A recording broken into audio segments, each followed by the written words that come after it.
श्रीमान रासरसारंभे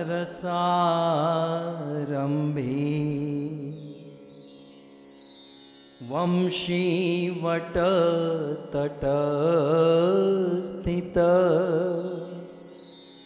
कर्षण वेणुस्वनिर्गोपी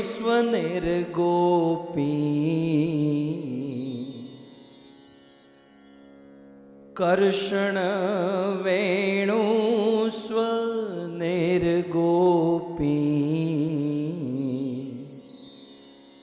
गोपीनाथाश्रियेस्तु नः गोपीनाथाश्रियेस्तु नः।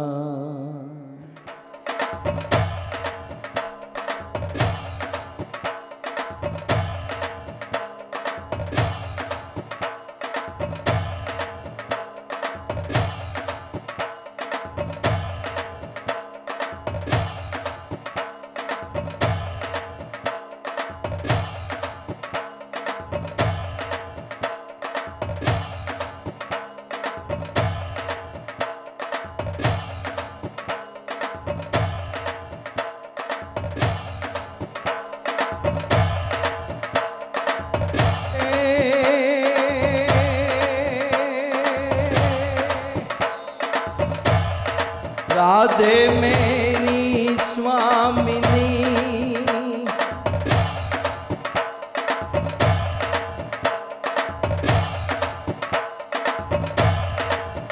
अन मैं राधे को दास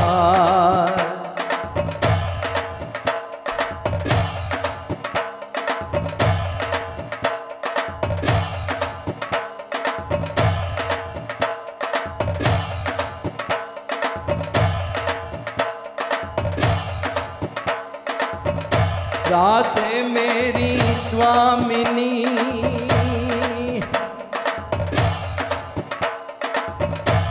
अन मैं राधे को दास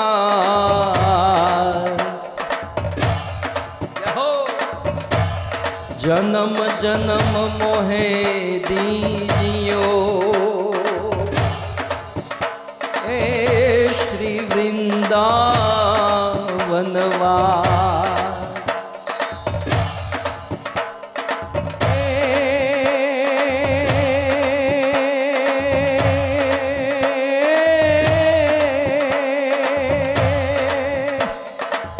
राधा तू बड़भागिनी अने कौन तपस्या की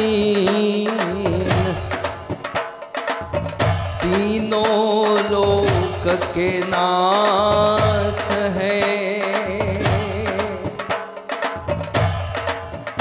सो तेरो आधीन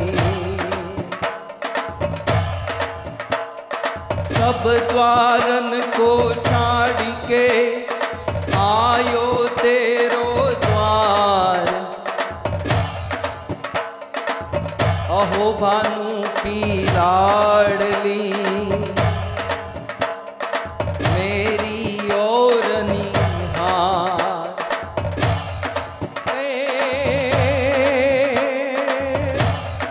राधा राधा जपत ही भव बाधा मिट जाए राधा राधा जपत ही भव बाधा मिट जाए तीनों लोक की आपदा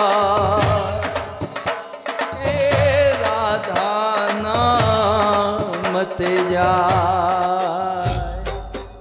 आशा भर्या ने अमे आविया ने मारे वाले रमाड्या रास रे आवेल आशा भर्या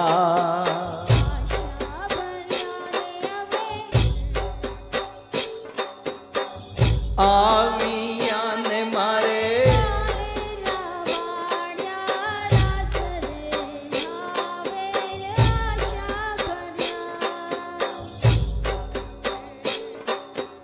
आशा भर्या ને અમે આવ્યા ને મારે વાલે રમાડ્યા રાસ રે આવે આશા ભર્યા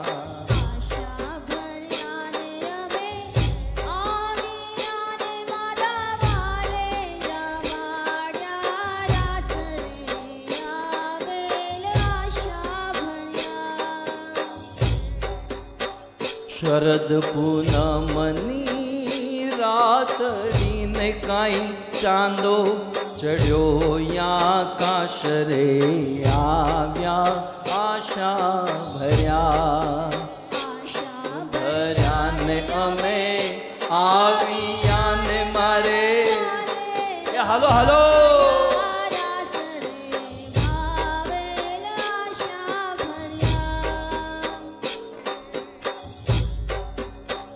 શરદ પૂનમની રાતડી હો ખીલી છે ચાંદની ભાતની શરદ પૂનમની રાતડી હો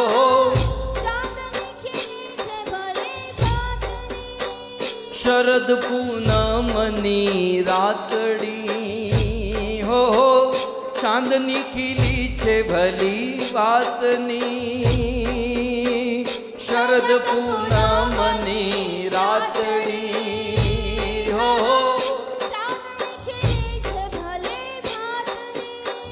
તું ના આવે તો શ્યામ રાસ જામે ન શ્યામ રાસ રમવાન વેલો આવજે તારા વિના શ્યામ એક લડુ લાગે તારા વિના શ્યામ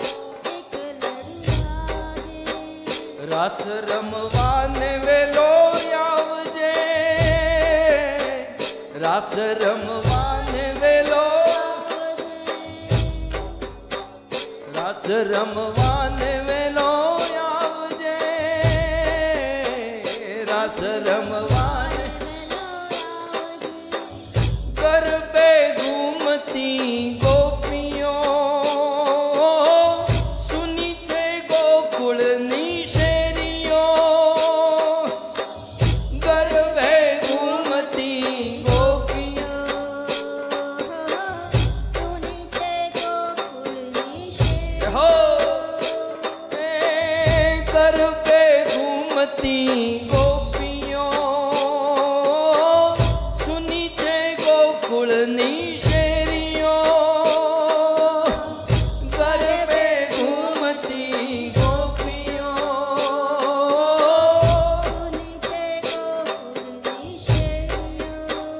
તું ના આવે તો શ્યામ રાસ જામે ન શ્યામ રાસ રમવાને વેલો આવજે તારા વિના શ્યામ એક લડુ લાગે તારા વિના શ્યામ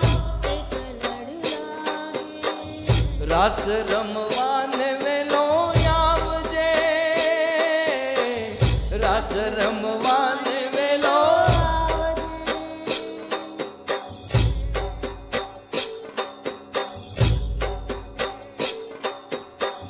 આપણા મલકના માયાળુ માનવી આપણા મલકના માયાળુ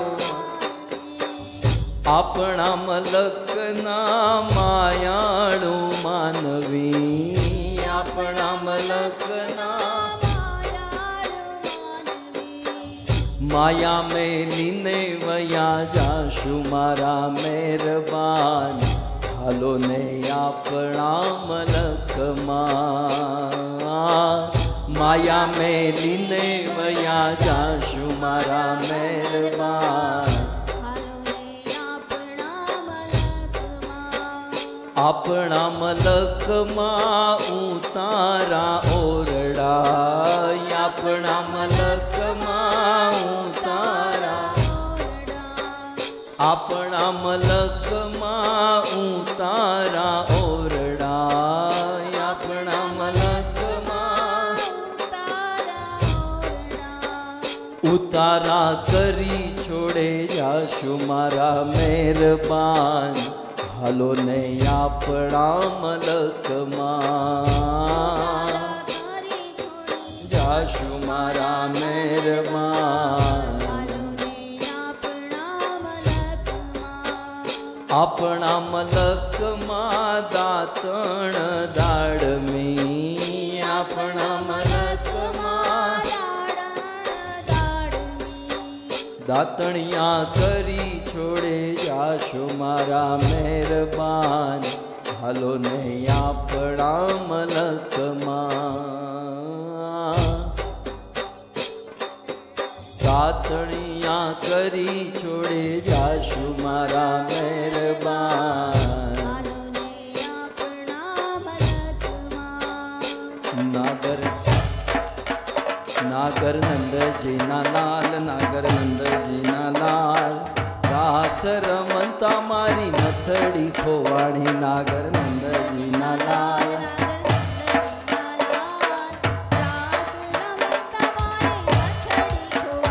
काना जड़ी हो तो आप काना जड़ी हो तो या रास रमंता मारी नथड़ी खोवाड़ी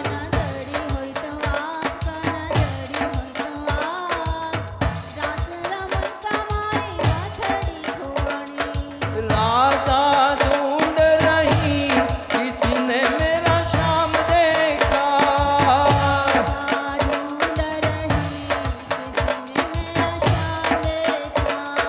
श्याम देखा रे घन श्याम देखा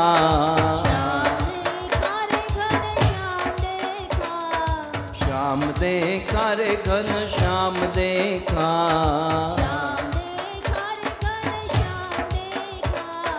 राधा ढूंढ रही किसी ने मेरा श्याम देखा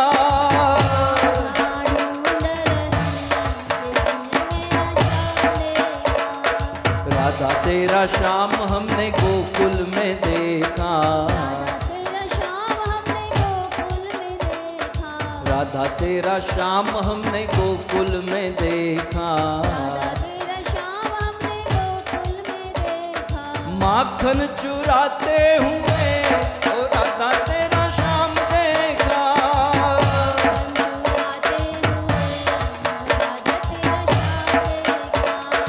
माखन चुराते हुए ओ राधा तेरा श्याम देखा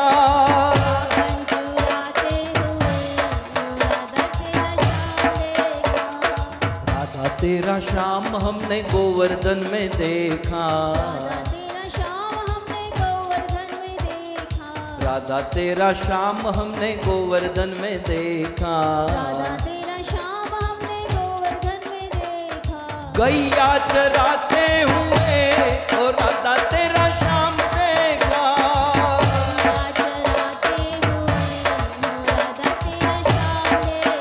राधा ढूंढ रही किसी ने मेरा श्याम देखा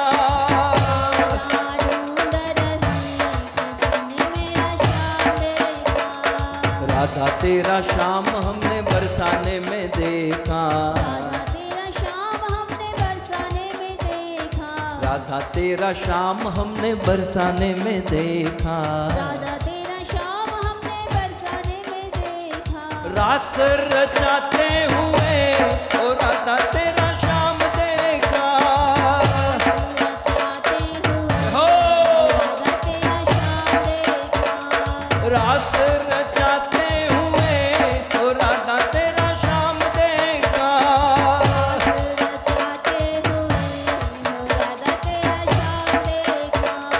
राधा ढूंढ रही किसी ने मेरा श्याम देखा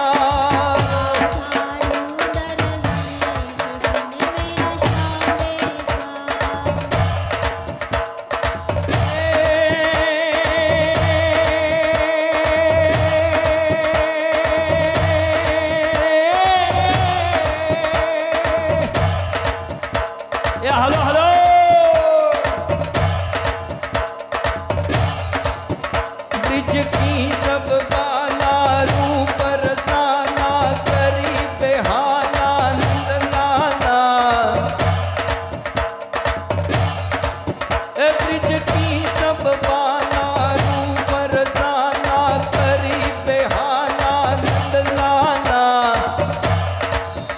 लागी तन ज्वाला विपत विसाना दिन दयाला नंद लाला आए नहीं आला कृष्ण कृपाला बंसी वाला बनवारी नर सुखकारी मित्र मुरारी गए विसारी गिरिधारी रे जी गए विसारी गिरिधारी रे जी गए विसारी गिरिधारी हेलो हेलो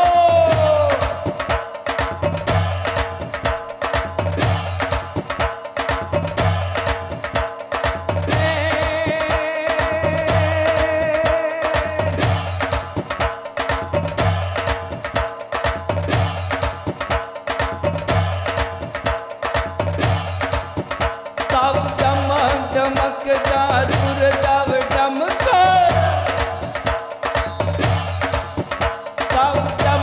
डमक जादूर दव डमकत महकत मोर मलाल गिरा तब पियु पियु शब्द पुकारत जातक पियु पियु कोकिल कंठ गिरा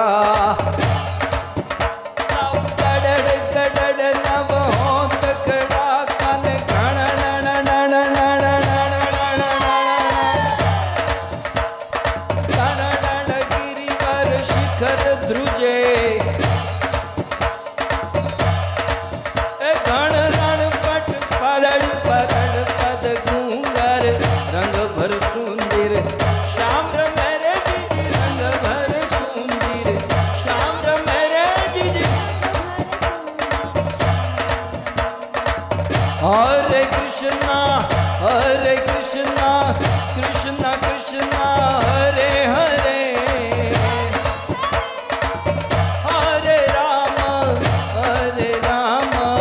राम राम हरे हरे हरे कृष्णा कृष्णा कृष्णा हरे हरे हरे राम राम राम हरे हरे राधा गोविंद राधा गोविंद राधा गोविंद राधे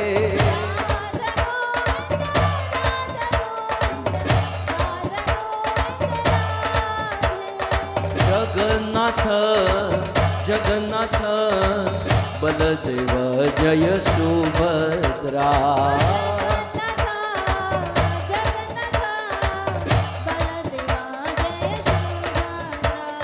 गौर निताय जय गौर निताय जय गौर निताय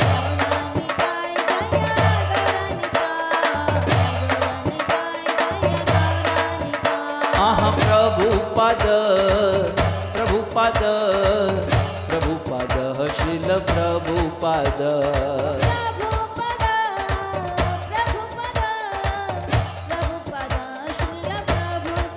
जय जय प्रभुपाद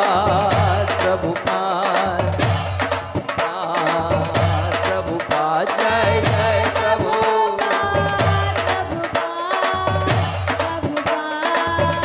निताय गौर हरि बोल हरि बोल हरि बोल हरि बोल निताय गौर हरि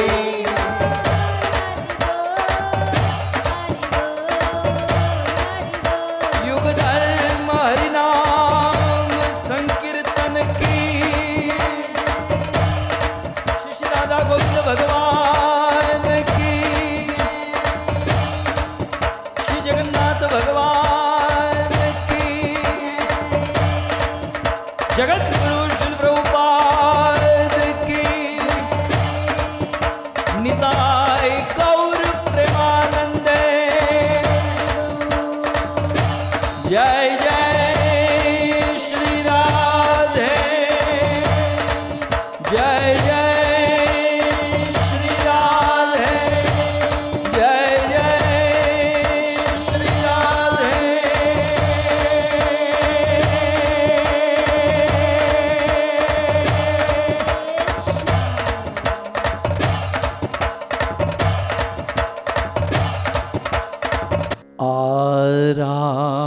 बंध्यो भगवान ब्रजेश तनय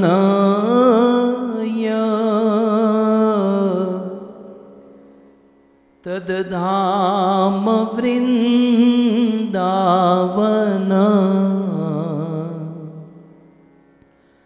रम्या काचिदुपासना ब्रजबधो वर्गेण या कल्पिता श्रीमद्भागवतं प्रमाणममलम्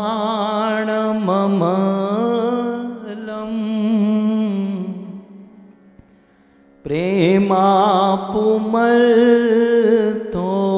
महान श्री चैतन्य महाप्रभु मतमिदं तत्रादरो नः पर वंशी विभूषितकरा नवनीरदाभा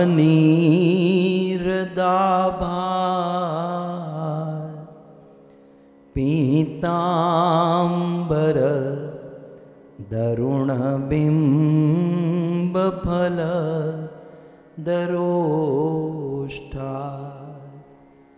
पूर्णेन्दुसुन्दरमुखात्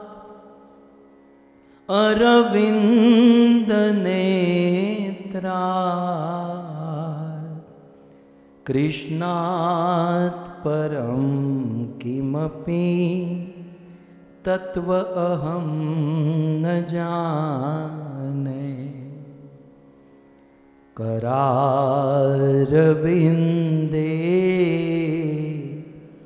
न पदारविन्दम्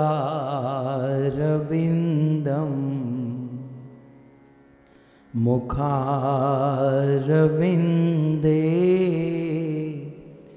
विनिवेशयन्तम्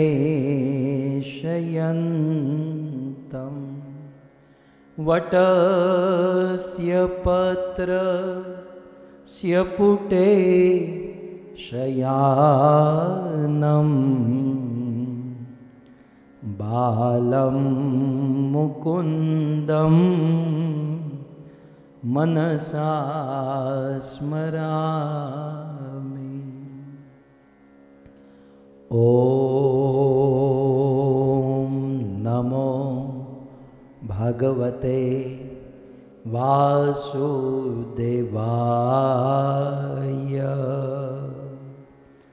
ॐ नमो भगवते वासुदेवाय।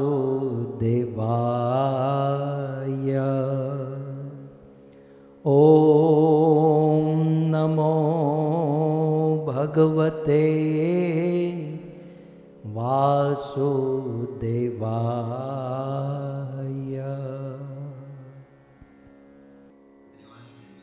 जय जय श्री राधा रमण, जय जय नवल किशोर,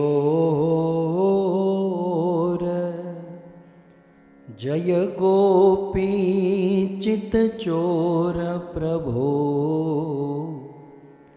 जय जय माखन चोर, जय जय माखन चोर। श्री कृष्णचंद्र भगवान की, जगत गुरु श्रील प्रभुपाद की।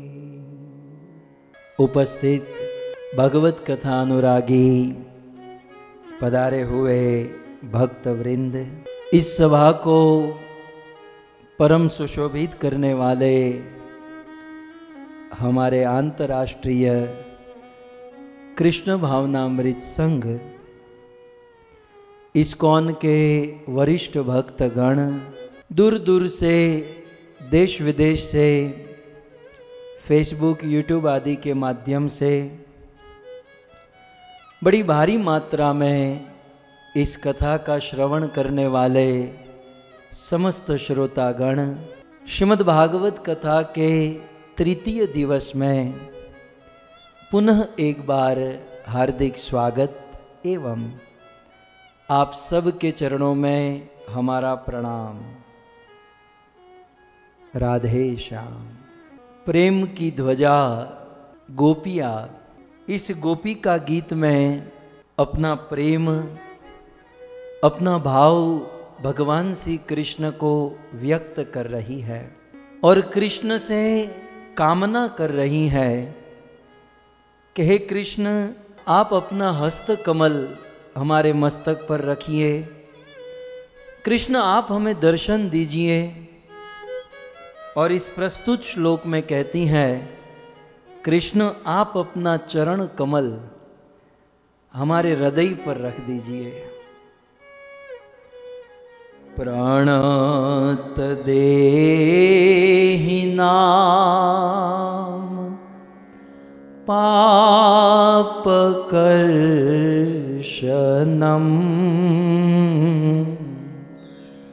तृणचरानुगम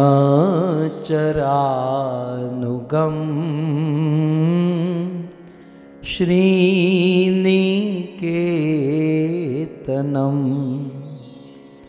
फणिफणार्पितं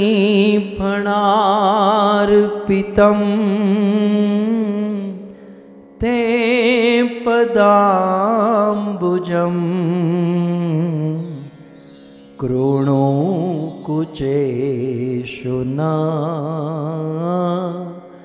कृन्धिरीच्छयम्।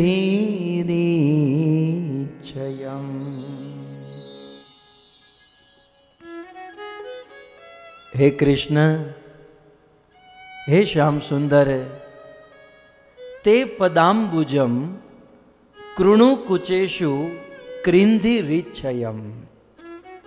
आपके चरण कमल हमारे हृदय पर रखकर हमारे हृदय की कामना कृपया करके आप दूर कीजिए। मैं आगे बढ़ूं इसके पहले आज आपको एक प्रश्न पूछना चाहता हूं। क्या आप लोग ही मुझे प्रश्न पूछोगे? मैं आपको नहीं पूछ सकता। तो मेरा प्रश्न ये है, यद्यपि जवाब आपके सामने है, लेकिन आपकी बुद्धि को चेक करना है। આમ તમે કેટલી બદામ ખાઓ છો, કેટલા કાજુ ખાઓ છો, મને भी खबर पड़े। ध्यान से सुनिएगा। प्रश्न ये है कि यहां पर पाप की बात हो रही है ना, प्रणत देहि नाम पाप कर्षणम। यहां पर गोपिया पाप की बात कर रही है। और अब तो स्वभाव हो चुका है ना भाई, सब्जेक्ट से बाहर जाना ही नहीं है, जो भी सुनना है सब्जेक्ट पर ही रहना है। तो पाप की बात आई यहां पर इस श्लोक में। तो मेरा प्रश्न यह है कि कृष्ण मिलने के बाद हमारे पाप दूर होते हैं कि फिर पाप दूर होने के बाद कृष्ण मिलते हैं? समझ में आ रहा है? मेरा प्रश्न पहले समझ लीजिए। कृष्ण मिल जाने के बाद पाप दूर होंगे कि पाप दूर होने के बाद में कृष्ण मिलेंगे? इतनी इतनी कथाएं आप लोग सुने हो, इतना इतना ग्रंथ पढ़ते हो, कुछ इस्कॉन वाले तो बांटते भी हैं, लेकिन इसका जवाब दे दो चलो आज मुझे। प्रश्न समझ में आ गया? मैं आपके चेहरे देखना चाहता हूं। તમે આમ ધોયેલા મૂળાની જેમ તો નથી બેઠા ને? तो फिर से तीसरी बार मैं प्रश्न त्रिवाचा कर लूं कि कृष्ण मिलने के बाद पाप दूर होंगे कि पाप दूर होने के बाद कृष्ण मिलेंगे? ठीक है, अब आपका माइक तो ऑन करना नहीं है, तो आप ऐसे उंगली से जवाब दे सकते हैं। देखो, पहला ये है कि भाई कृष्ण मिलेंगे बाद में पाप से मुक्त होंगे, तो आप एक उंगली दिखाइए। और पाप खत्म हो जाने के बाद कृष्ण मिलेंगे, इसमें जो है वो 2 उंगली बताई है। चलो मैं देख रहा हूं यहां पर सब दिखाई दे रहे हैं। अच्छा, तो हमारे देवांग जी बोल रहे हैं कि पहला कृष्ण मिलने के बाद पाप। अच्छा, रसिक जो आ घर में झगड़ो છે બોલો આપણે શું કરીએ? રસિક ભાઈ બોલ रहे हैं कि 2, भावना माता कहती है 1। सो अच्छा, पंकज प्रभु 1 बोल रहे हैं कृष्ण मिलने के बाद पाप दूर होंगे। तो मतलब ये तो आधा आधा और हो गया। आधे लोग बोल रहे हैं कि कृष्ण मिलने के बाद पाप से मुक्त होंगे, आधे लोग कहते हैं कि पाप से मुक्त होने के बाद कृष्ण मिलेंगे। देखिए हमें ज्यादा दूर कहां जाना है, गोपियों के पास ही चले जाए। हम तो क्या ना गोपी गीत के आजू बाजू में, गोपी गीत भी छोड़ो, 7वें श्लोक के 3 दिन से आजू बाजू में घूम रहे हैं। हम सब लोग 3 दिन से 7वें श्लोक की परिक्रमा कर रहे हैं। किसी इस एंगल से देख रहे हैं, कुछ ये एंगल से, कुछ इसके भाव को। तो गोपियों से आगे तो चैतन्य महाप्रभु ने कह दिया कुछ हो नहीं सकता। गोपियां प्रेम की ध्वजा। अच्छा, आज मैं आपको यह भी बताऊंगा कि यद्यपि यह गोपी गीत गोपियों ने तत्कालीन, ऐसा कुछ नहीं कि भाई कुछ लोग कविता बनाते हैं तो थोड़ा दिमाग यूज करते हैं ना, भाई ये लिखना है, ये राइमिंग वर्ड को ऐसे डालना है, ये राइम होना चाहिए। मतलब सोच समझकर गोपियों ने ये गीत नहीं गाया। जब कोई व्यक्ति अपना भाव प्रकट करता है तो सोचता थोड़ी है, जो दिल में है वही बाहर रख देता है।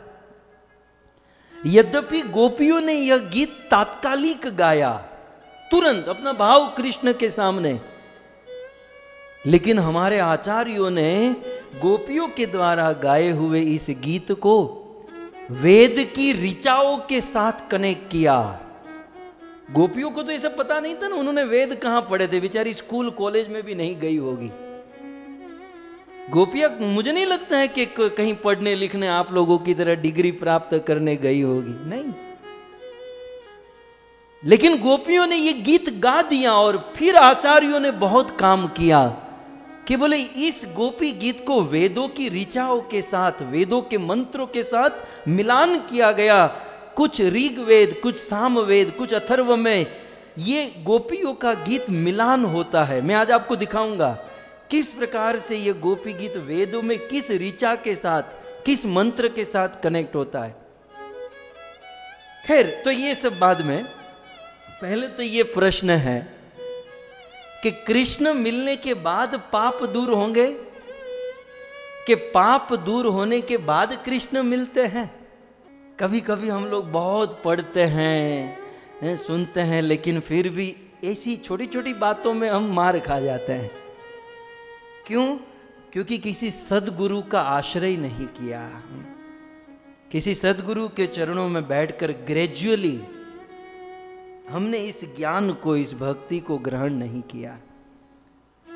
इसलिए जीवन में बहुत समय बीतने के बाद भी कुछ ना कुछ संशय, प्रश्न बने ही रहते हैं। ये कोई छोटा प्रश्न नहीं है। कई बार ऐसा होता है ना कि पापों से मुक्त हो जाओ तब भगवान मिलेंगे, चलो जल्दी पापों से मुक्त हो, पापों से मुक्त होने के लिए मेहनत करो। लेकिन अपने आप को सोचिए, क्या हमारे अंदर ये ताकत है कि हम अपने से पापों से मुक्त हो सके? क्या हमारे अंदर ये शक्ति है कि हम हमारी इंद्रियों के बल से, हम हमारे प्रताप, हमारे प्रभाव से सभी पापों से मुक्त हो सके? भाई आप लोगों में हो सकती हैं, जो लोग ये दूसरा बोल रहे थे ना, आप लोगों में हो सकती हैं, हमारे अंदर नहीं है। चलो गोपियों को पूछा जाए तो गोपियां क्या कहती हैं? देखो क्रम देखो, प्रणत देही नाम, प्रणत माने प्रणाम करना, किसके द्वारा? देही नाम माने हमारे देहधारी जीव के द्वारा। जब कृष्ण को प्रणाम होता है तब प्रोसेस क्या होती है? पाप कर्षणम। क्रम यहीं पर लिखा है, पंकज जी एडवोकेट है ना, इसलिए वो थोड़े दिमाग लगा कर देख लिए भाई ये क्रम, मतलब इसलिए उन्होंने कहा कि पहले कृष्ण मिलेंगे। गोपियाँ कहती हैं, अब मैं फिर से कहूँ, गोपियों ने तो ये भाव कह दिया, दिमाग नहीं लगा जैसे हम लोग अभी लगा रहे हैं।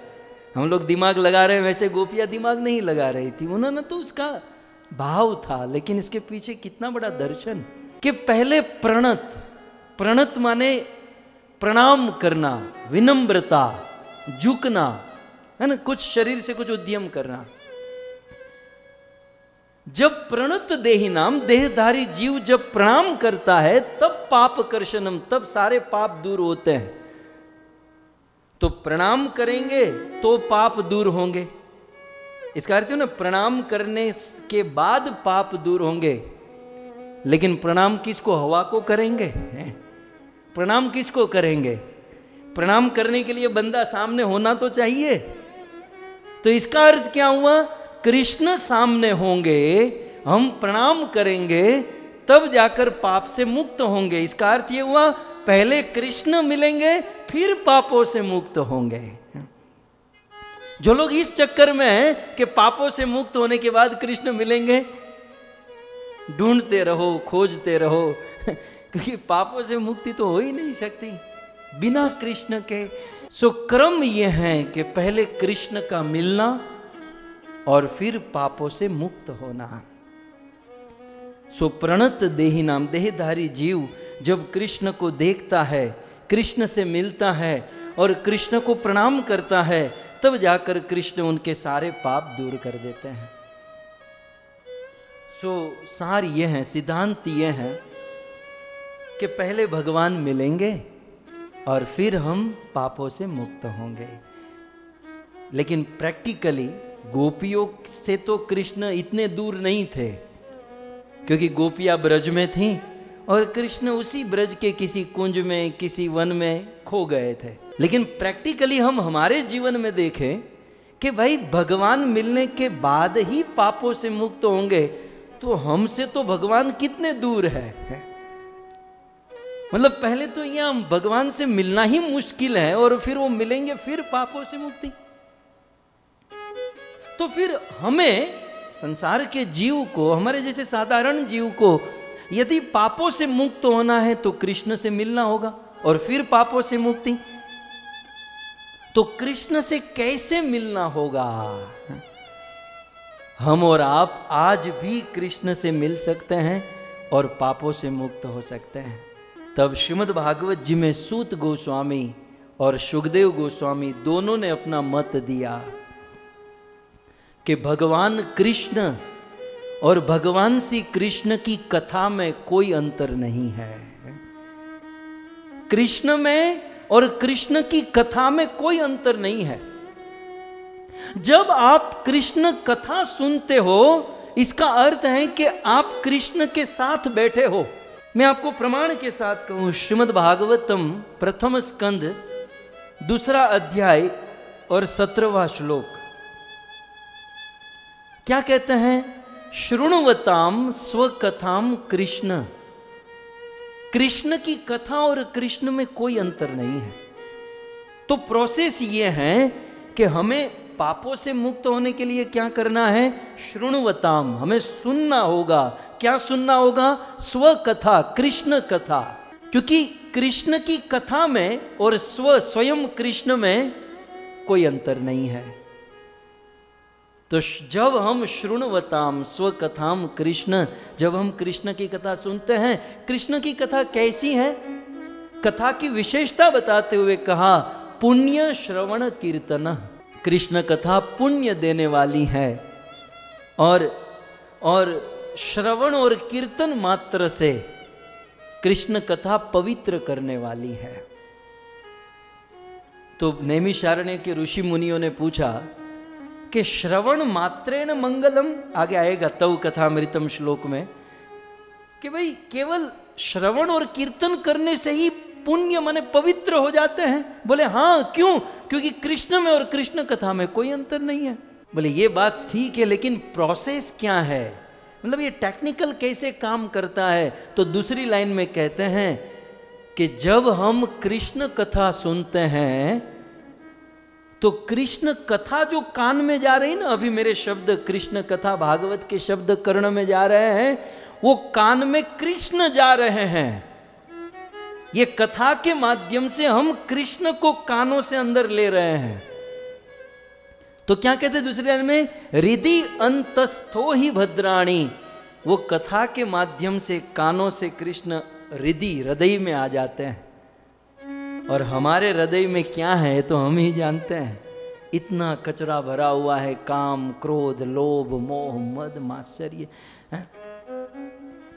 पहले तो कृष्ण अपना मुंह बिगाड़ते हैं, जैसे यहाँ पर 2-5 लोग बिगाड़ते हैं ना, वैसे अरे रे रे छी छी छी छी, यहाँ कहाँ फंस गया, इस आदमी के हृदय में कहाँ आ गया, भागो भागो यहाँ से। तब तक तो शाम हो जाती है, गोपी गीत का दूसरा दिन शुरू हो जाता है, फिर से कथा शुरू सुनने लगते हैं, फिर से कृष्ण अंदर चले जाते हैं, फिर भी कृष्ण परेशान होते हैं, यहाँ कहाँ फंसा बाहर। तब तक वो भक्त कथा सुनते रहता है। जब बारंबार कथा सुनता है कोई भक्त, तब कृष्ण निश्चय कर लेते हैं कि ये लाल गोविंद कथा बोलना बंद नहीं करेगा और ये जूम वाले सुनना बंद नहीं करेंगे। अब फाइनली डिसीजन ले लेते हैं कि भाई इसके हृदय में रहना ही पड़ेगा। और जब कृष्ण डिसीजन ले लेते हैं कि भाई हृदय अंतस्थ, इसके हृदय में अब रहना ही होगा, तो पहले इसके घर को साफ करो। आप किसी नए घर में रहने जाते हो और वह घर कितने दिनों से बंद पड़ा है और उसमें बहुत धूल माटी लगी है, तो उस घर में रहने से पहले उस घर को साफ करेंगे ना। ठीक उसी प्रकार कृष्ण जब हमारे हृदय में आते हैं कथा के माध्यम से, तो पहले कृष्ण अपने हाथों से हमारे हृदय को साफ करते हैं। हृदि अंतस्थो ही भद्राणी विदु नोति सुहत सताम। और कैसे धोते हैं, देखो बहुत सुंदर शब्द है, दुनोति। दुनोति माने धोना, और विधुनोति माने विशेष रूप से धोना। बिल्कुल कृष्ण ऐसा धोते हैं, ऐसा हमारे चित्त को, हृदय को धोते हैं, फिर हम चाह कर भी उसे द्रुमिल नहीं कर सकते, बिगाड़ नहीं सकते। ये बात किसने कही? सूत गोस्वामी ने नैमिषारण्य में। और यही बात शुकदेव ने परीक्षित को भी कही। आप देख सकते हैं नीचे श्लोक बदल रहा है। श्री शुकदेव गोस्वामी कहते हैं कि प्रविष्ट कर्ण रंघ्रेण, ये कृष्ण जो है ना, ये कालिया, ये श्याम सुंदर, ये हमारे अंदर कहां से आता है? तो कहते हैं प्रविष्ट कर्ण रंघ्रेण स्वानाम भाव सरोरुहम। और जैसे ही प्रविष्ट कर्ण रंघ्रेण, कान रूपी रंघ्रेण माने छिद्र से, होल से, बोले कान रूपी छिद्र से कृष्ण प्रविष्ट होते हैं और हृदय में आते हैं, तो जैसे मैंने कहा वो परेशान हो जाते हैं। तो फिर कृष्ण क्या कहते हैं, करते हैं दूसरी लाइन में, धुनोति। यहाँ पर भी सुखदेव जी कहते हैं वो धोते हैं, वो झाड़ू पोछा सब लेकर ही आते हैं, पहले से ही पता ही होता है कि ये सब कलयुगी जीव है। तो वो अंदर जाते हैं, तो धुनोति शमलम कृष्ण, कृष्ण हमारे चित्त को, हमारे हृदय को ऐसा धोते हैं, ऐसा धोते हैं। कैसा धोते हैं? परीक्षित ने पूछा मानो, तो सुखदेव जी कहते हैं सलीलस्य यथा शरद। जैसे शरद ऋतु में सरोवर के जल निर्मल हो जाते हैं, पवित्र हो जाते हैं, ठीक उसी प्रकार भगवान श्री कृष्ण हमारे चित्त को, हमारे हृदय को पवित्र कर देते हैं। सो कंक्लूजन ये है कि पाप से मुक्त होने के बाद कृष्ण मिलेंगे ऐसा नहीं है, क्योंकि बिना कृष्ण के हम पापों से मुक्त हो ही नहीं सकते।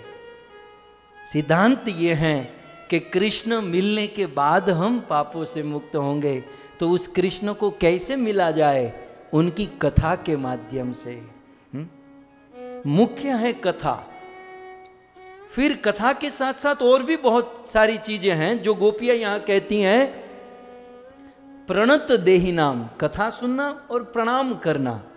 सुखदेव जी ने भागवत के अंत में यही कहा ना, नाम संकीर्तनम यस्य, नाम संकीर्तन करो और प्रणामो दुख शमनम, और भगवान को प्रणाम करो, और इससे सारे पाप दूर होंगे, सारे कष्ट दूर हो जाएंगे।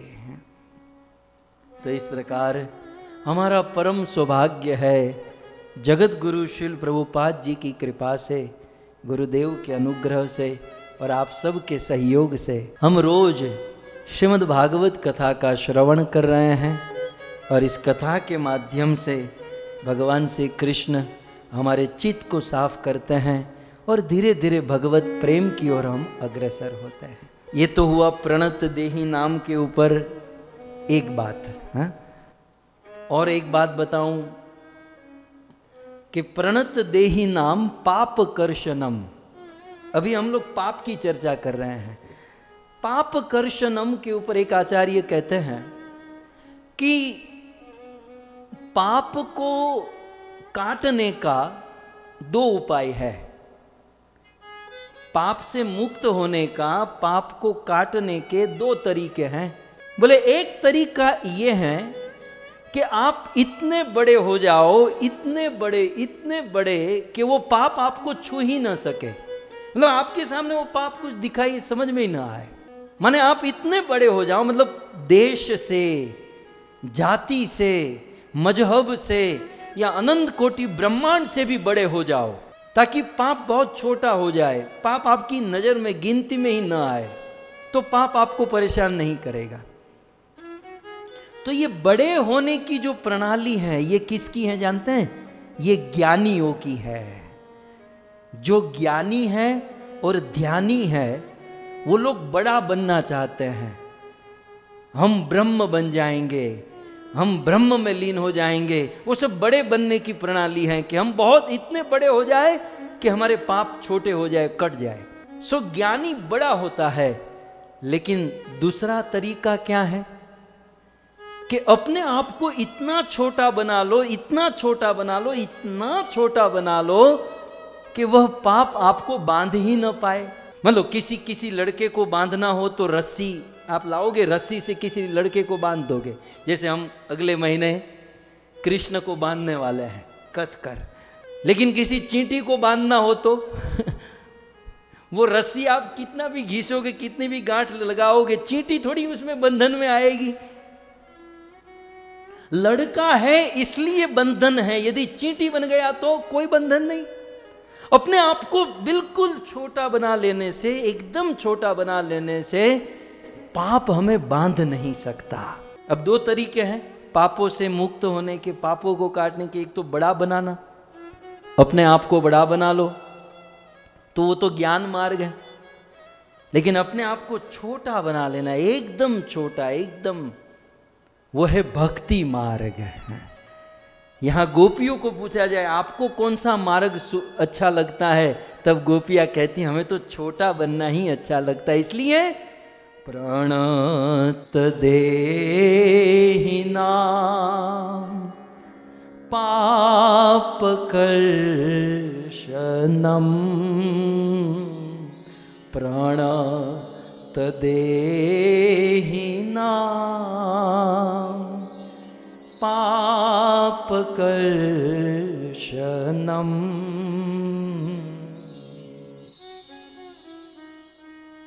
गोपियां कहती हैं हमें बड़ा नहीं बनना है, हम तो प्रणत माने विनम्र, माने झुकते हुए, मतलब हम्बल रहकर हम तो छोटे बनेंगे। तो भक्ति मार्ग जो है अपने आप को छोटा बनाने वाला मार्ग है, और ज्ञान मार्ग अपने आप को बड़ा। अब अपने आप को बड़ा बनाने में क्या है ना, अभिमान का भय रहता है, अहंकार का मद भय आदि रहता है। लेकिन भक्ति मार्ग में क्या है, व्यक्ति जितना छोटा होगा, जितना छोटा हो जाएगा, वो उतना महान, उतना पापों से मुक्त हो जाएगा। सो प्रणत, ये श्लोक में प्रथम शब्द है प्रणत। प्रणत माने झुकना, नम्र हो जाना, हम्बल हो जाना, अपने आप को एकदम छोटा बना लेना। हनुमान जी महाराज देवी सीता को खोजने के लिए भारत से लंका निकले, और जब उन्होंने उड़ान भरी तो उस समुद्र में उनको अनेकों विघ्न आए, और उस विघ्न में एक विघ्न था एक राक्षसी। तो उस राक्षसी ने हनुमान जी को खाने के लिए अपना रूप बड़ा कर लिया। उस राक्षसी को देखकर हनुमान जी ने भी अपने आप को बड़ा कर लिया। राक्षसी ने हनुमान जी से और डबल, हनुमान जी उससे बड़े। राक्षसी बड़ी होते गई, फिर हनुमान जी ने क्या किया, अपने आप को बिल्कुल छोटा बना लिया, इतना छोटा कि वो राक्षसी के ध्यान में भी नहीं आए, निकल गए। जो भक्त होते हैं ना, गोपियां सिखाती हैं, भक्त को अपने आप को इतना छोटा बनाकर रखना चाहिए ताकि समाज में, संसार में या संस्था में कहीं फंस न जाए। ये फसावट बहुत बड़ी चीज है, बड़े बड़े लोग फंसे हुए हैं, इसलिए अपने आप को छोटा, हम्बल, विनम्र बनाना है। सो गोपियां कहती हैं प्रणत देहि नाम, हम तो झुकी हुई है, हम तो प्रणाम कर रही है। गोपियां मानो कृष्ण से कहे कि हे कृष्ण, कृष्ण आप हमें छोड़कर चले गए, आप हमारे सामने प्रकट नहीं हो रहे हैं, निश्चित हमारे अंदर कोई गलती होगी, निश्चित हमारे अंदर कोई पाप होगा, अपराध होगा, इसीलिए आप हमें छोड़कर गए हैं। लेकिन कृष्ण प्रणत, प्रणत शब्द से गोपियां कहना चाहती हैं कि हम आपकी है, हम आपके सामने झुकी हुई हैं, हम, हमारे अंदर दोष है, हम मानती हैं, हमारे अंदर दोष है, हमारे अंदर कमी है, लेकिन हम प्रणति, हम झुकती, हम आपकी है। और कृष्ण, यदि अपनों में कोई गलती होती है, अपनों में कोई कमी होती है, अपनों में कोई दोष होता है, तो भला कोई उसे छोड़ देता है? पराये को छोड़ा जाता है। अपनों में यदि कोई कमी हो, गलती हो, दोष हो, तो उसके पास रहकर, उसे साथ रहकर उनकी गलती को, उनको दोषों को दूर किया जाता है। कृष्ण, हम प्रणति, हम आपकी हैं, यदि हमारे अंदर कोई कमी है, दोष है, तो आप हमारे साथ रहिए। और फणी फणार पीतम, जैसे आपने कालिय को मारा वैसे आप हमको मारिए, जैसे आपने कालिय को दंड दिया वैसे आप हमको दंड दीजिए, लेकिन हमसे दूर मत हो जाइए। हम दंड भुगतने के लिए तैयार हैं, हमारी गलती सुधारने के लिए तैयार हैं, लेकिन कृष्ण आप हमारे साथ रहिए। इस प्रकार से इस 7वें श्लोक में गोपियां भगवान श्री कृष्ण से निवेदन कर रही हैं। अब इसका आस्वादन तो हम फिर कभी करेंगे, अभी तो परिचय ही दे रहा हूं कि प्रणत देहि नाम, देहधारी जीव आपको प्रणाम करे, तो आपके चरणों में यह विशेषता है कि आपके चरण उनके पापों को दूर कर देते हैं। और हे कृष्ण, ऐसे चरण कमल आप हमारे वक्षस्थल पर रखिए। मानो कृष्ण ने कहा कि मैं क्यों रखूं, तो कहते हैं तृणचरानुगम। कल आपने सुना ना कि जब आपके चरण तृणचर, घास खाने वाले पशुओं के पीछे जा सकते हैं, तो हमारी छाती पर क्यों नहीं आ सकते? जब आपके अंदर इतनी करुणा हो सकती है कि पशुओं के कठोर उस घास के पीछे चले, तो आप हमारे हृदय पर क्यों नहीं रख सकते? जब अब सुनिए, बड़ी रसिक बात है। अब जब गोपियों ने कहा कि पशुओं के तृणचर अनुगम, आप श्लोक में देख सकते हैं कि तृणचर, पशुओं के पीछे आपके चरण चलते हैं, ये तब मानो भगवान श्री कृष्ण रूठ जाए और कृष्ण गोपियों को कहे, अच्छा तो तुम ये कहना चाहती हो कि प्रणत देहि नाम पाप कर्षणम, लोग मेरे चरणों में आते हैं और अपना सारा पाप मेरे चरणों में छोड़कर चले जाते हैं। अब देखो कृष्ण आचार्यों का बड़ा, तो प्रणत देहि नाम पाप कर्षणम, इसका अर्थ गोपिया तुम मुझे ये कहना चाहती हो कि मेरे चरणों में पाप ही भरा है। मतलब दुनिया वाले आते हैं मेरे चरणों में पाप छोड़कर चले जाते हैं, मतलब मेरे पांव, मेरे चरण पापों से भरे हुए हैं। और दूसरा तुम ऐसा कहती हो तृणचरानुगम, मेरे चरण पशुओं के पीछे ही चलते हैं, मतलब मेरे चरण जो है पदारविंद नहीं खुरारविंद हो गए हैं, पशुओं के पीछे चलते चलते वो ठोस कड़क। तो मतलब मेरे चरणों में पाप ही भरे हुए हैं और मेरे चरण खुरारविंद हो गए हैं। तुम ऐसा ही कहना चाहती हो ना, जाओ मैं तुम्हारे पास नहीं आऊंगा। जब इस प्रकार से कृष्ण ने कहा तो गोपियां कहती है, ना बाबा ना, कृष्ण कृष्ण आप हमारी बात का गलत अर्थ मत समझिए। हालांकि कृष्ण ऐसा नहीं कह रहे थे, लेकिन गोपियों के मन में ही यह संभ्रम हो रहा था गोपियों के मन में ही होता था। और गोपियाँ कहती कृष्ण आप ऐसा मत समझिए, कृष्ण हम ये कहना चाहती हैं कि आपके चरण पापों से मुक्त करते हैं, पशुओं के पीछे दौड़ते हैं, लेकिन आपके चरण की बड़ी महिमा है। मानो कृष्ण के क्या महिमा है? बोले श्रीनिकेतनम। आपके चरण श्री माने लक्ष्मी जी का भवन है, लक्ष्मी जी का आश्रय है आपका चरण। इससे बड़ी महानता और क्या हो सकती है? जब तृणचरानुगम और पाप कर्षणम से कृष्ण को थोड़ा सा बुरा लग गया, तब गोपियां तुरंत तीसरा शब्द देती हैं श्री निकेतनम। कृष्ण आपके चरण तो श्री का निकेतन, निकेतन माने भवन, श्री जी के रहने का, लक्ष्मी जी के रहने का भवन है आपके चरण। तो जहां लक्ष्मी जी का वास है कृष्ण, वो चरण कृपया करके आप हमारे वक्षस्थल पर पदार्पण कर दीजिए। श्री निकेतनम। श्रीपाद सनातन गोस्वामी अब हम लोग श्री निकेतनम के ऊपर सुन रहे हैं थोड़ा सा।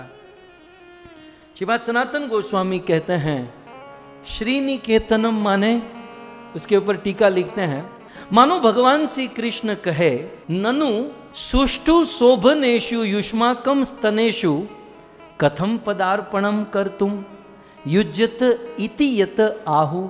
मानो भगवान श्री कृष्ण कहे गोपियां सुष्टु शोभनेषु, आपका हृदय बड़ा सुंदर है, बड़ा शोभनीय है, और ऐसे सुंदर शोभनीय कोमल हृदय कमल पर कथम पदार्पणम, मैं कैसे अपने चरण रख दूं। सो कथम पदार्पणम कर्तुम युज्यत इति आहु। जब मानो कृष्ण ऐसा कहे कि इतने कोमल, इतने सुंदर, इतने सुष्टु, इतने शोभनीय हृदय कमल पर मैं कैसे मेरा चरण रख दूं, तब गोपियां कहती हैं श्री निकेतनम। कृष्ण आपके चरणों के सामने हमारा हृदय क्या है? आपके चरणों के सामने हमारा वक्षस्थल क्या है कृष्ण? क्योंकि आपके चरणों में तो श्री जी बैठी है, लक्ष्मी जी बैठी है।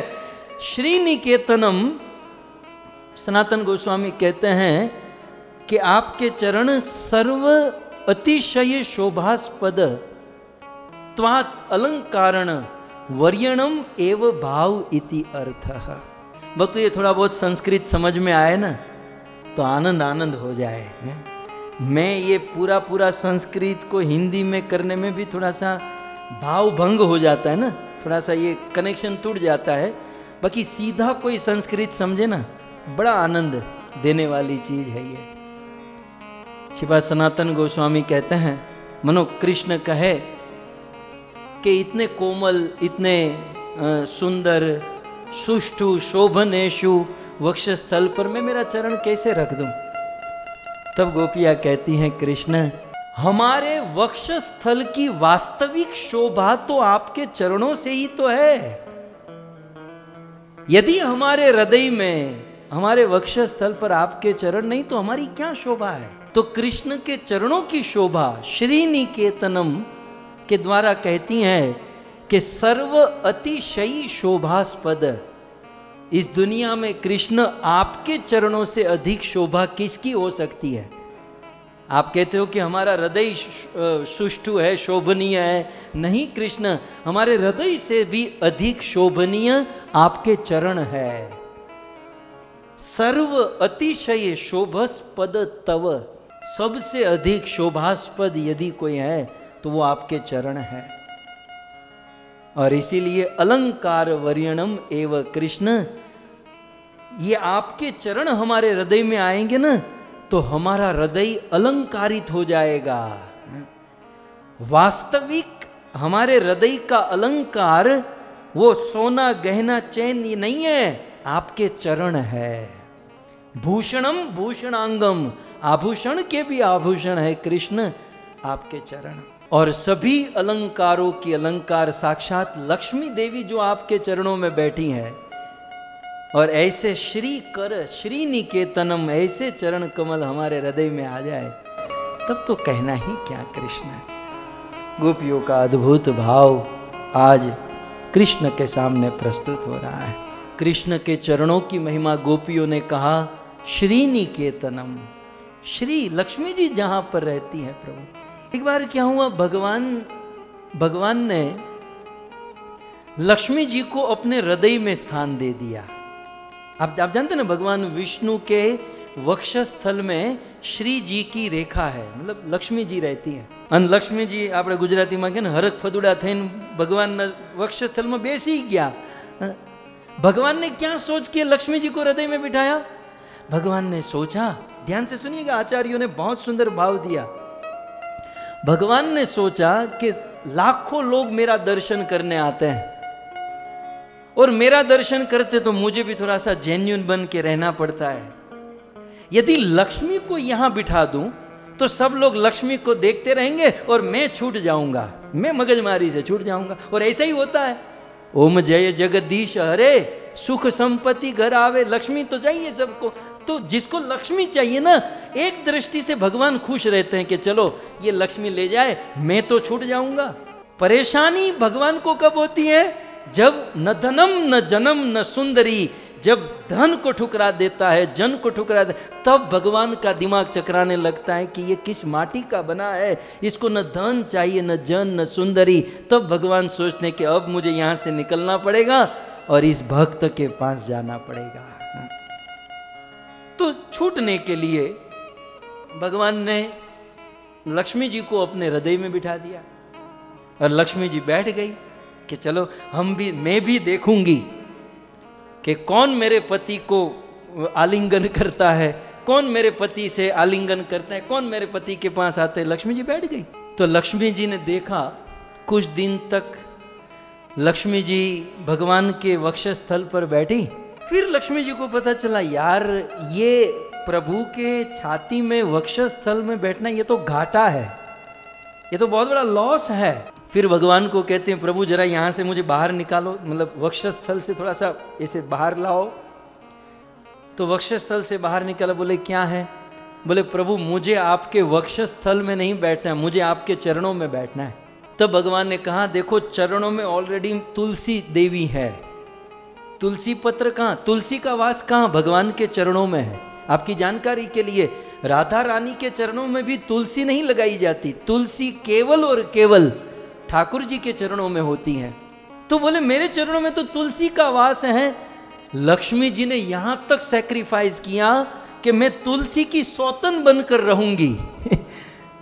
मतलब मेरे आपकी दूसरी प्रेमी का जो है, मैं सौतन बनकर रहूंगी। भगवान ने कहा, देखो मेरे चरणों में ये सारे दास्य भक्ति के जो भगत हैं वो सब मेरे चरणों में पड़े रहते हैं। ओम विष्णुपाद परमहंस परिवाचार्य, विष्णुपाद, भक्तिपाद, कृष्णपाद, भगवत पाद, ये सब मेरे चरणों में है। लक्ष्मी जी ने कहा कि कोई बात नहीं, उन सब के बीच में ही मुझे बीच में बिठा लेना, लेकिन हृदय में रहना घाटा है प्रभु, मुझे आपके चरणों में रहना है।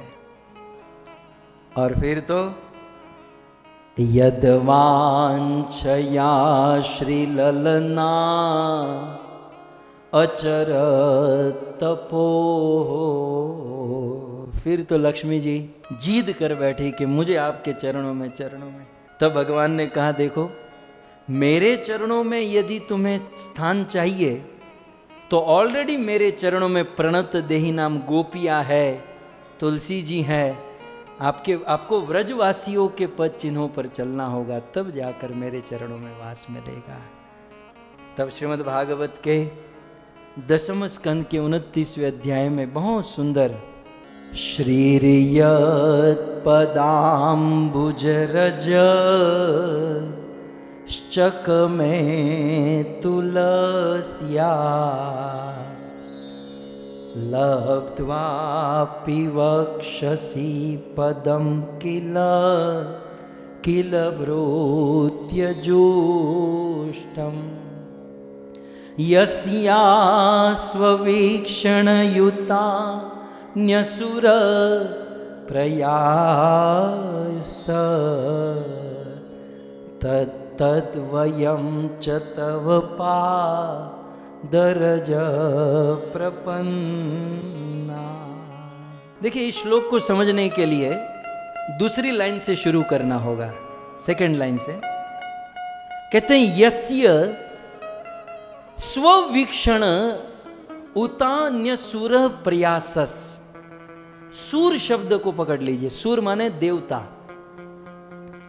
जिस लक्ष्मी की एक कृपा कटाक्ष मतलब एक दृष्टि, जिस लक्ष्मी की एक कृपा कटाक्ष प्राप्त करने के लिए बड़े बड़े सूरा, बड़े बड़े देवता लाइन में खड़े रहते हैं कि लक्ष्मी जी की कृपा हो जाए, श्री जी की कृपा हो जाए। यस्या स्ववीक्षण उतान्य सुरह प्रयासस। और इतना ही नहीं, वो देवता प्रयास भी करते हैं कि लक्ष्मी जी की कृपा हम पर हो जाए। कब होगी लक्ष्मी जी की कृपा? और ऐसी श्री जी, श्री लक्ष्मी जी, श्री, अब पहली लाइन में आ जाइए। ऐसी लक्ष्मी जी जिसको देवता भी देखना चाहते, जिसको प्राप्त करने के लिए मनुष्य तो हम तो देख ही रहे हैं रात दिन सुबह उठकर जिस लक्ष्मी के पीछे, लेकिन देवता भी जिस लक्ष्मी को चाहते हैं, यस्य ऐसी श्री लक्ष्मी जी, श्री प्रथम लाइन में, यत पदाम्बुज उपचक्र में, भगवान श्री कृष्ण के चरणों में बैठी है। यद्यपि भगवान ने कहा यहां तुलसी ऑलरेडी है, तुम्हारी स्वतंत्र तुम्हारे साथ, बोले नो प्रॉब्लम, तुलसिया लब्ध अपि। वहां तुलसी महारानी होते हुए भी वक्षसी पदम किल, भगवान के वक्ष से उतर कर लक्ष्मी जी उस भगवान के चरणों में आश्रय कर ली, भगवान के चरणों में बैठ गई। तब गोपियां दूसरी लाइन के अंत में कहती हैं कि आपके चरणों की जब इतनी महिमा है कि लक्ष्मी जी हृदय से उतरकर चरणों में बैठती हैं, यद्यपि वहां तुलसी भी है और बहुत सारी चीजें हैं। इसका अर्थ यह है कि श्याम सुंदर आपके चरणों की बड़ी महिमा है। तद वयम, हम लोग, च तव पाद रजह प्रपन्ना, हम लोग उस आपके चरणों की रज को प्रणाम कर रही हैं। हम उस आपके चरणों की रज को प्राप्त करने के लिए आई है। प्रभु, हम आपके उस चरणों की रज को समर्पित है, शरणागत है। सो इस प्रकार से श्री निकेतनम, गोपियों ने कहा कि हे कृष्ण, आपके चरण श्री जी के रहने का वास, श्री जी के रहने का घर है, आश्रय है। मानो गोपियों के मन में आशंका हो कि कृष्ण ऐसा कहे। तो कृष्ण ऐसा कहते नहीं थे, वो तो कृष्ण तो बड़े खुश थे, लेकिन गोपियां ही अपने मन में सोचती मानो कृष्ण ऐसा कहे कि देखो, आप कहती हो कि आपके वक्षस्थल पर चरण रखो, मुझे बड़ा डर लग रहा है।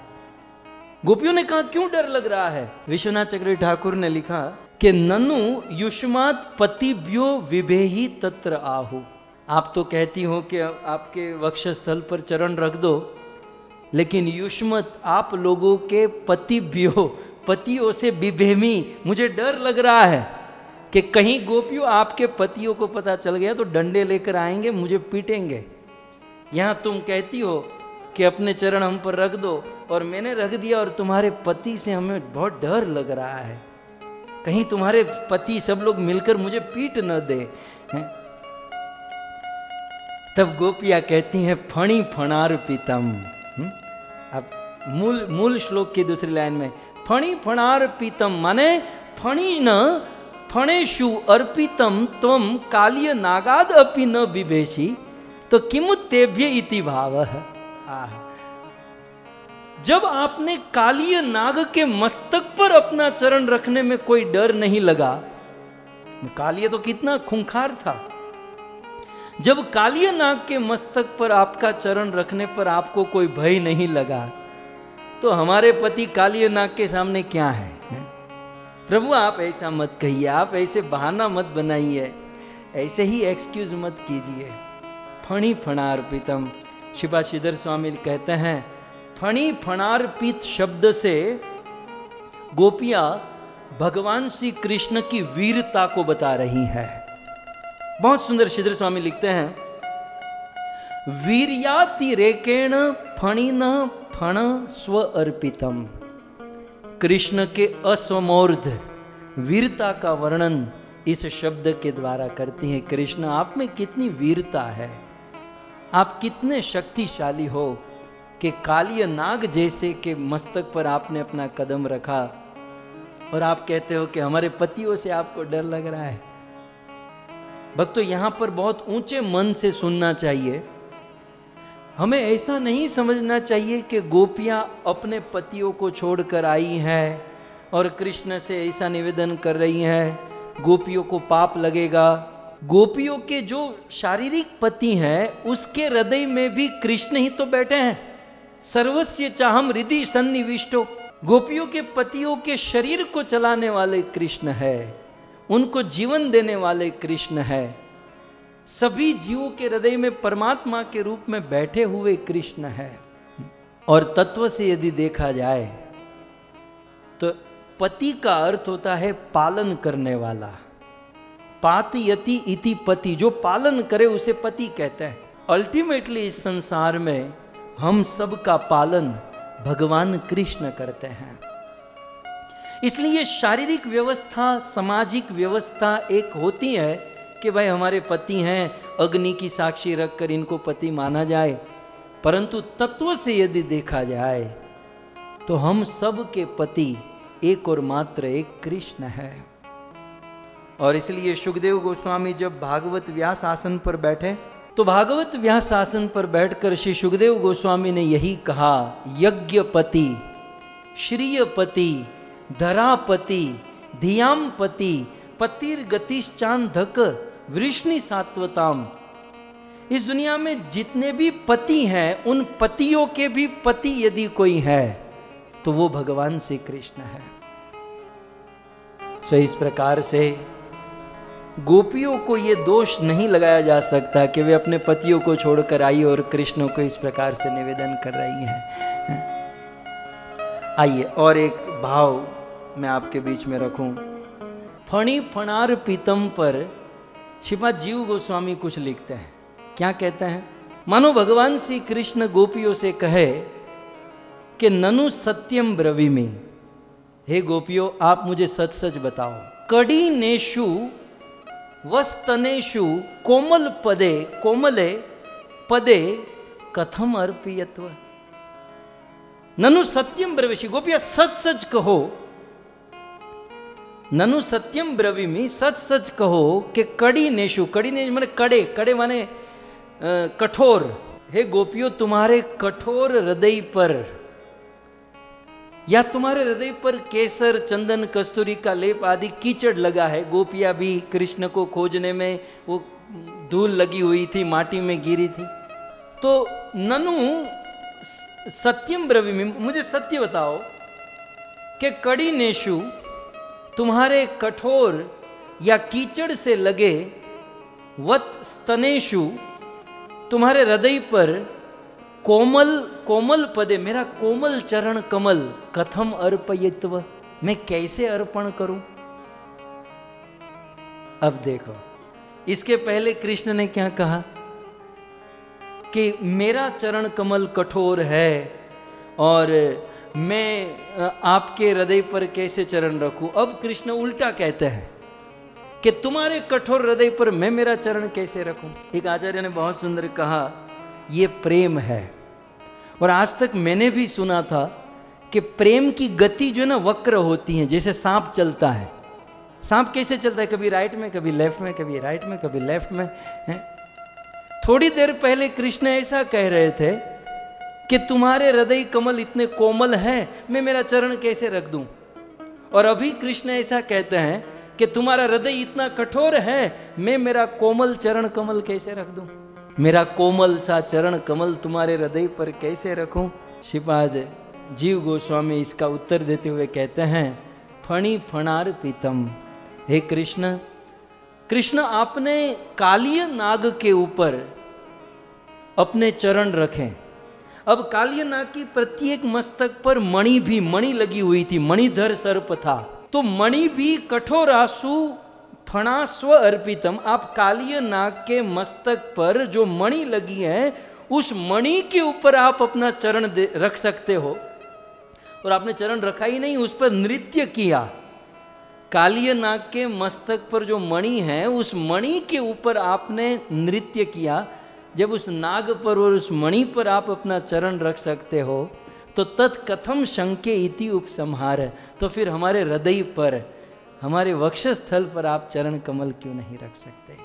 इसलिए कहती हैं फणी फणार पीतम, हे कृष्ण आपने फणी के ऊपर, सर्प के ऊपर, कालिय नाग के ऊपर अपने चरण रखे हैं, तो वही चरण कमल आप हमारे ऊपर रख दीजिए। फणी फणार पीतम का तीसरा भाव, मनो कृष्ण कहे कि आपने बहुत अपराध किया है, मैं क्यों मेरा चरण कमल आपके हृदय पर रखूं। तो फणी फणार पीतम कहकर गोपियाँ कहती हैं, कृष्ण कालिय नाग में क्या अपराध नहीं था?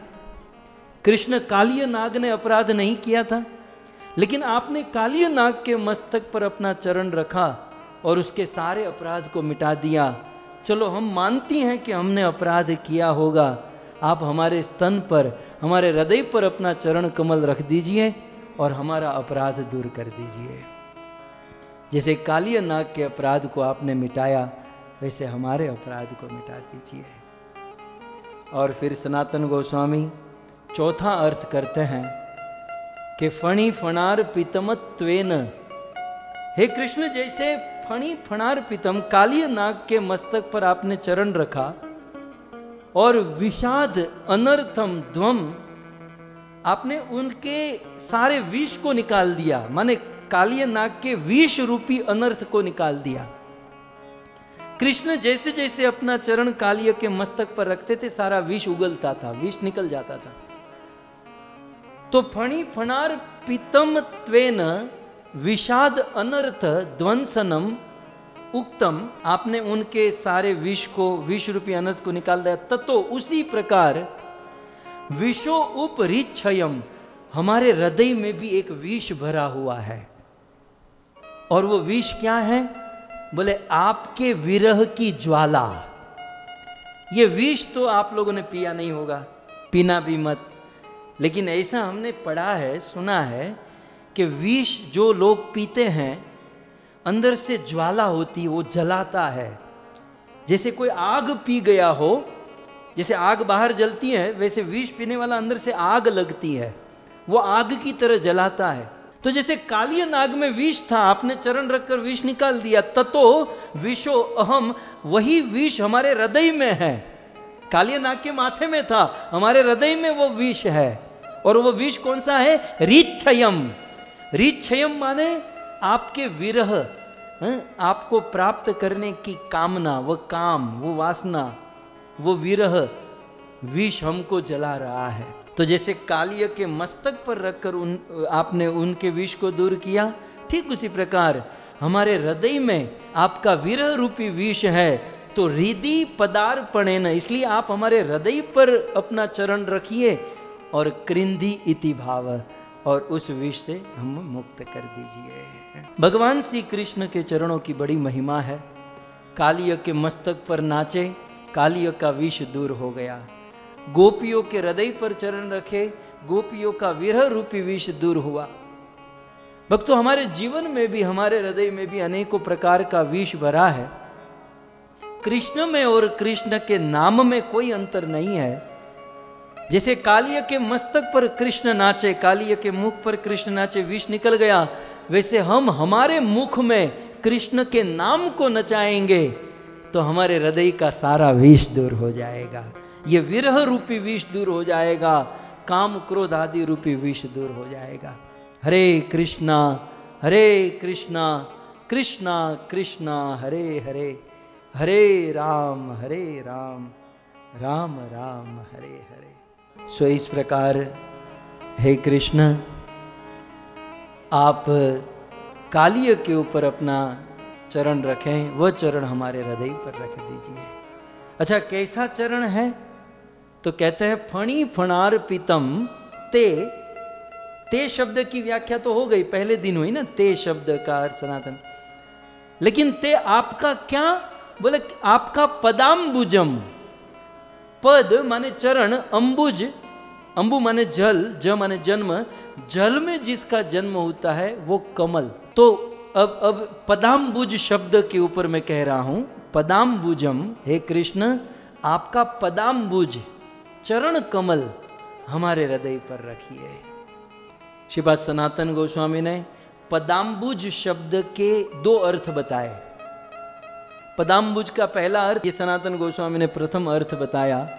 पदाम्बुज माने अंबुज रूपकेण पूर्व उक्त सरोरुह रूपकवत, माने अंबु, अंबु माने जल, और जल से जिसका जन्म होता है वो कमल। माने कैसा कमल? तो सनातन गोस्वामी कहते हैं, ज्यादा मैं नहीं कहूंगा, पूर्वोक्त, पहले जैसे गोपियों ने दूसरे श्लोक में कहा था। क्या कहा था गोपियों ने दूसरे श्लोक में? शरदुदास ये साधु जात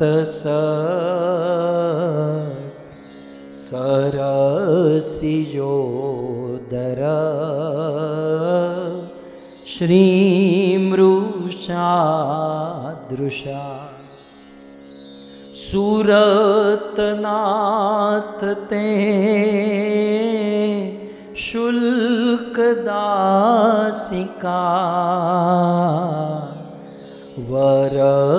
वरदनिघ्नतो नेह किं वद।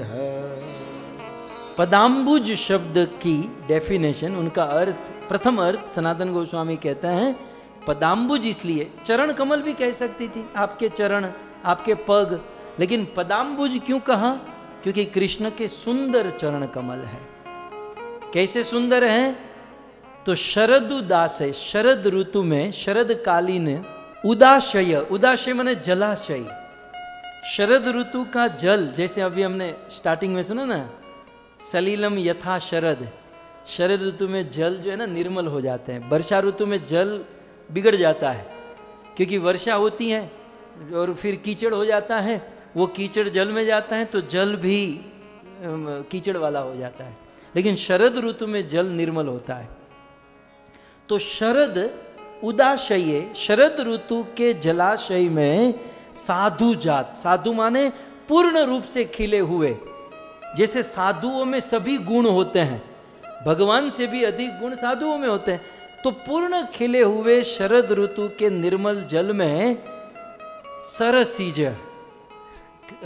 सुंदर कमल, और कमल ही नहीं, उस कमल के उदर, शरद उदासे सरसी, सरसीज उदर, उदर माने कमल का जो बीच वाला भाग होता है, उस कमल के बीच वाले भाग की जो सुंदरता है, उस सुंदरता को श्री मृषा दृशा, आपकी दृष्टि, आपके नेत्र उस कमल के उस गर्भ के भाग की सुंदरता को चुरा लेता है, मतलब उसे मात कर देता है।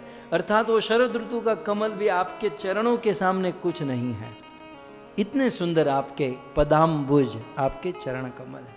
ये सुंदरता के अर्थ में है पदाम्बुज, सनातन गोस्वामी कहते हैं सुंदरता के अर्थ में। लेकिन अब जो हमारे साधकों के लिए काम की चीज ये है कि फणी फणार पीतम ते पदाम्बुजम, कृष्ण के पदाम्बुज कैसे हैं? अद्भुत। सनातन गोस्वामी ने बहुत सुंदर चीज बताई हम लोगों के काम की। सनातन गोस्वामी इसका दूसरा अर्थ करते हैं सर्व साधनत्वम ते पदाम्बुजम, कृष्ण आपके चरण कमल सभी साधनों का साधन है, और केवल साधन नहीं, परम साध्य तश्च ध्वनितम, परम साध्य भी आपका चरण है। अद्भुत। कृष्ण का चरण क्या है? साधन भी है और साध्य भी है, और साधन में भी सर्व साधनत्व। इस दुनिया में जितने भी साधन, साधन समझते ना, आपको किसी डेस्टिनेशन पर पहुंचने के लिए व्हीकल यूज करते हैं, तो जो इस व्हीकल का इस्तेमाल किया वो साधन हो गया। डेस्टिनेशन पर पहुंचने के लिए जिस चीज का इस्तेमाल किया, ठीक उसी प्रकार भगवत प्रेम और भगवान के पास पहुंचने के लिए सबसे बड़ा साधन कौन सा है? ते पदाम्बुजम, आपके चरण कमल। सर्व साधनत्वम, सभी साधनों में सबसे श्रेष्ठ साधन ते पदाम। इसलिए तो भागवत के अंत में यही तो कहना पड़ा, नाम संकीर्तनम यस्य प्रणामो दुख शनम, प्रणाम की उस चरण की बड़ी महिमा है। तो हम साधकों के लिए सर्व साधनत्वम, कृष्ण के चरण जो है सभी साधनों का साधन है, और परम साध्य तत्वश्च। इस दुनिया में कुछ लोग कहे मेरा गोल ये है, मेरा गोल ये है, ये है, ये है, लेकिन सबसे बड़ा गोल, सबसे बड़ा अचीवमेंट क्या है? परम साध्वतश्च ते पदाम्बुजम, कृष्ण के चरण कमल, ये सबसे बड़ा अचीवमेंट है, ये सबसे बड़ा लक्ष्य है, ये सबसे बड़ी हासिली है। कितनी सुंदर बात सनातन गोस्वामी ने, ये आचार्य क्या क्या अर्थ इसके खोलते हैं।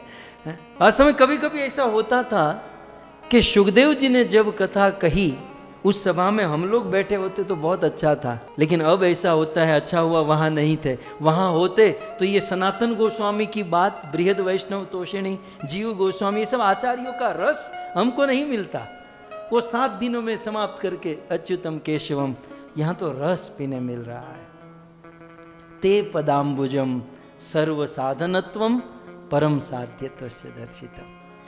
और इसी बात को महाभारत में, हमारा फेवरेट श्लोक है, प्रसिद्ध, बहुत सुंदर, याद करने लायक, एकोपि कृष्णस्य कृतः प्रणामो दशाश्वमेघावमृथेन तुल्य दशाश्वमेघी पुनरेति जन्म कृष्ण प्रणामी न पुनर्भवाय ते पदाम्बुजम।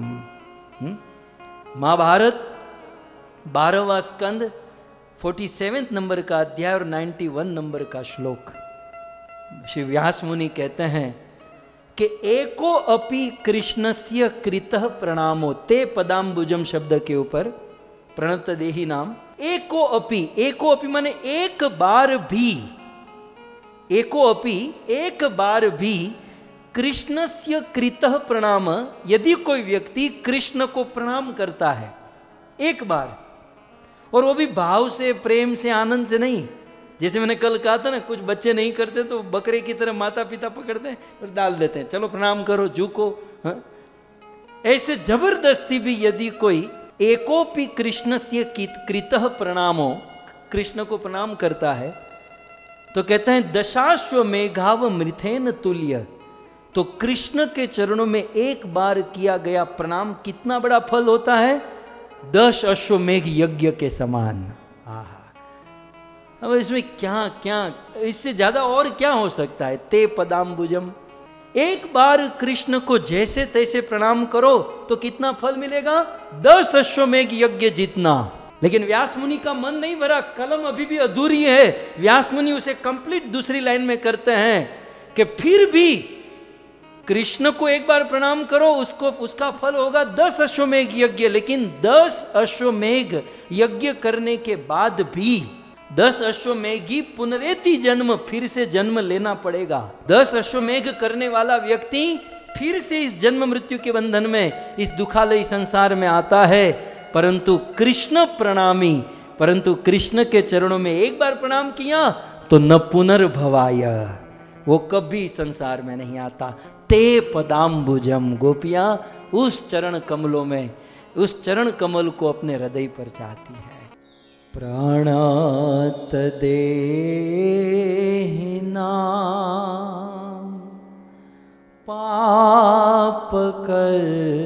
पापकर्षणं तृणचरानुगं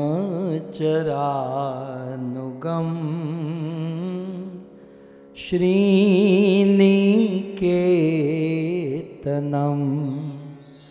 फणिफणार्पितं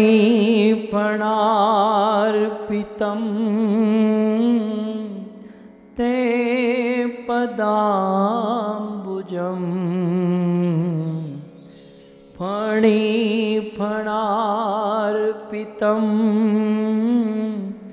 ते पदाम्बुजं क्रोणो कुचेषु न कृन्धिरीक्षयं क्रोणो कुचेषु न कृन्धिरीक्षयं। प्रणत देही नाम, इसका परिचय हो गया। पाप कर्षणम, ये भी इंट्रोड्यूस हो गया। तृणचरानुगम श्रीनिकेतनम, ये भी हमने थोड़ा सा समझ लिया। फणि फणार्पितम और ते पदाम्बुजम, इसका भी परिचय आपको मोटा मोटी मिल गया। आइए अब अंत में कृणु कुचेषु नः कृन्दिरिच्छयम्। एक बात हम सबको समझ लेनी चाहिए, लोकातीत दृष्टिकोण से गंभीर विचार करने पर ही इस भावमयी गीत की सम्यक अर्थानुभूति संभव हो सकती है। लौकिक दृष्टि से और गंभीर विचार यदि न हो तो हम इस भावमयी गोपी गीत को कतः नहीं समझ सकते और ऊपर से अपराध कर बैठेंगे। इसलिए बहुत ऊंचे मन से, ऊंची दृष्टि से इसे सुनना चाहिए। गोपियाँ कहती हैं, ते पदाम्बुजम, हे कृष्ण आपके चरण कमल, कृणु कुचेषु, कृणु माने रख दो, अर्पण कर दो, कुचेषु हमारे हृदय पर, हमारे वक्षस्थल पर, और रिच्छयम हमारे हृदय की ज्वाला, हमारे हृदय की कामना, कृंधी, छिंदी, बिंदी माने नष्ट कर दो, खत्म कर दो। मैं आपसे कहूं, गोपियां कृष्ण के चरण कमल अपने हृदय पर रखना क्यों चाहती हैं? बहुत गहरे गहरे भाव है, वो तो फिर कभी हमारी भी ऐसी अवस्था नहीं है और आप लोगों की हमें पता नहीं है। लेकिन एक साधारण दृष्टि से विचार किया जाए तो गोपियां श्याम सुंदर के चरण कमल को अपने हृदय पर इसलिए चाहती है क्योंकि शरीर के सभी अंगों की तुलना में, शरीर के सभी अंगों में हृदय की महिमा अधिक मानी जाती है। सभी अंगों में हृदय की महानता ज्यादा है ना। हृदय की यदि रक्षा हो जाए तो फिर पूरे शरीर की रक्षा हो सकती है, और दूसरी ओर शरीर यदि सब बहुत अच्छा हो लेकिन हृदय ठीक ना हो तो। हमने अच्छे अच्छे लोगों को देखे हैं, शरीर बहुत अच्छा लेकिन हृदय ठीक से काम नहीं करता, शरीर खत्म हो जाता है। तो गोपियां कृष्ण के चरणों को अपने हृदय पर इसलिए चाहती हैं क्योंकि शरीर के प्रत्येक अंगों की तुलना में हृदय की महिमा ज्यादा है। जैसे एक दीपक हो, दीपक माने एक दिया, घर के किसी एक स्थान पर रख दो, किसी ऐसे स्थान पर, तो उस एक दिए का प्रकाश पूरे घर में आता है। वो एक दिया पूरे घर को प्रकाशित करता है। ठीक उसी प्रकार हृदय में केवल भगवान केवल हृदय में है, लेकिन उस हृदय में रहने वाले भगवान का प्रकाश पूरे शरीर में, वो पूरे शरीर में चलाते हैं। थोड़ी बेसिक जानकारी भी मैं आपको दे दूं। आपने कभी सोचा कि भगवान के जितने भी अवतार हुए, सभी अवतार भारत में ही क्यों होते हैं? एक तो न्यूयॉर्क में हो गया होता तो बेचारे रसिक भाई भावना माता को ब्रज में जाने की जरूरत ना पड़ती है। एक तो हमारे लंदन में हो गया होता तो हमारी नयन मंजरी माता को ये उजागरा करने की जरूरत नहीं पड़ती है। एक तो इसका एक कारण गोपी गीत के माध्यम से मैं आपको बताऊंगा। प्रथम बार, वैसे भारत की बहुत महिमा है, लेकिन भगवान के सारे अवतार भारत में इसलिए क्योंकि श्रीमद् भागवत में विराट रूप की उत्पत्ति का वर्णन है।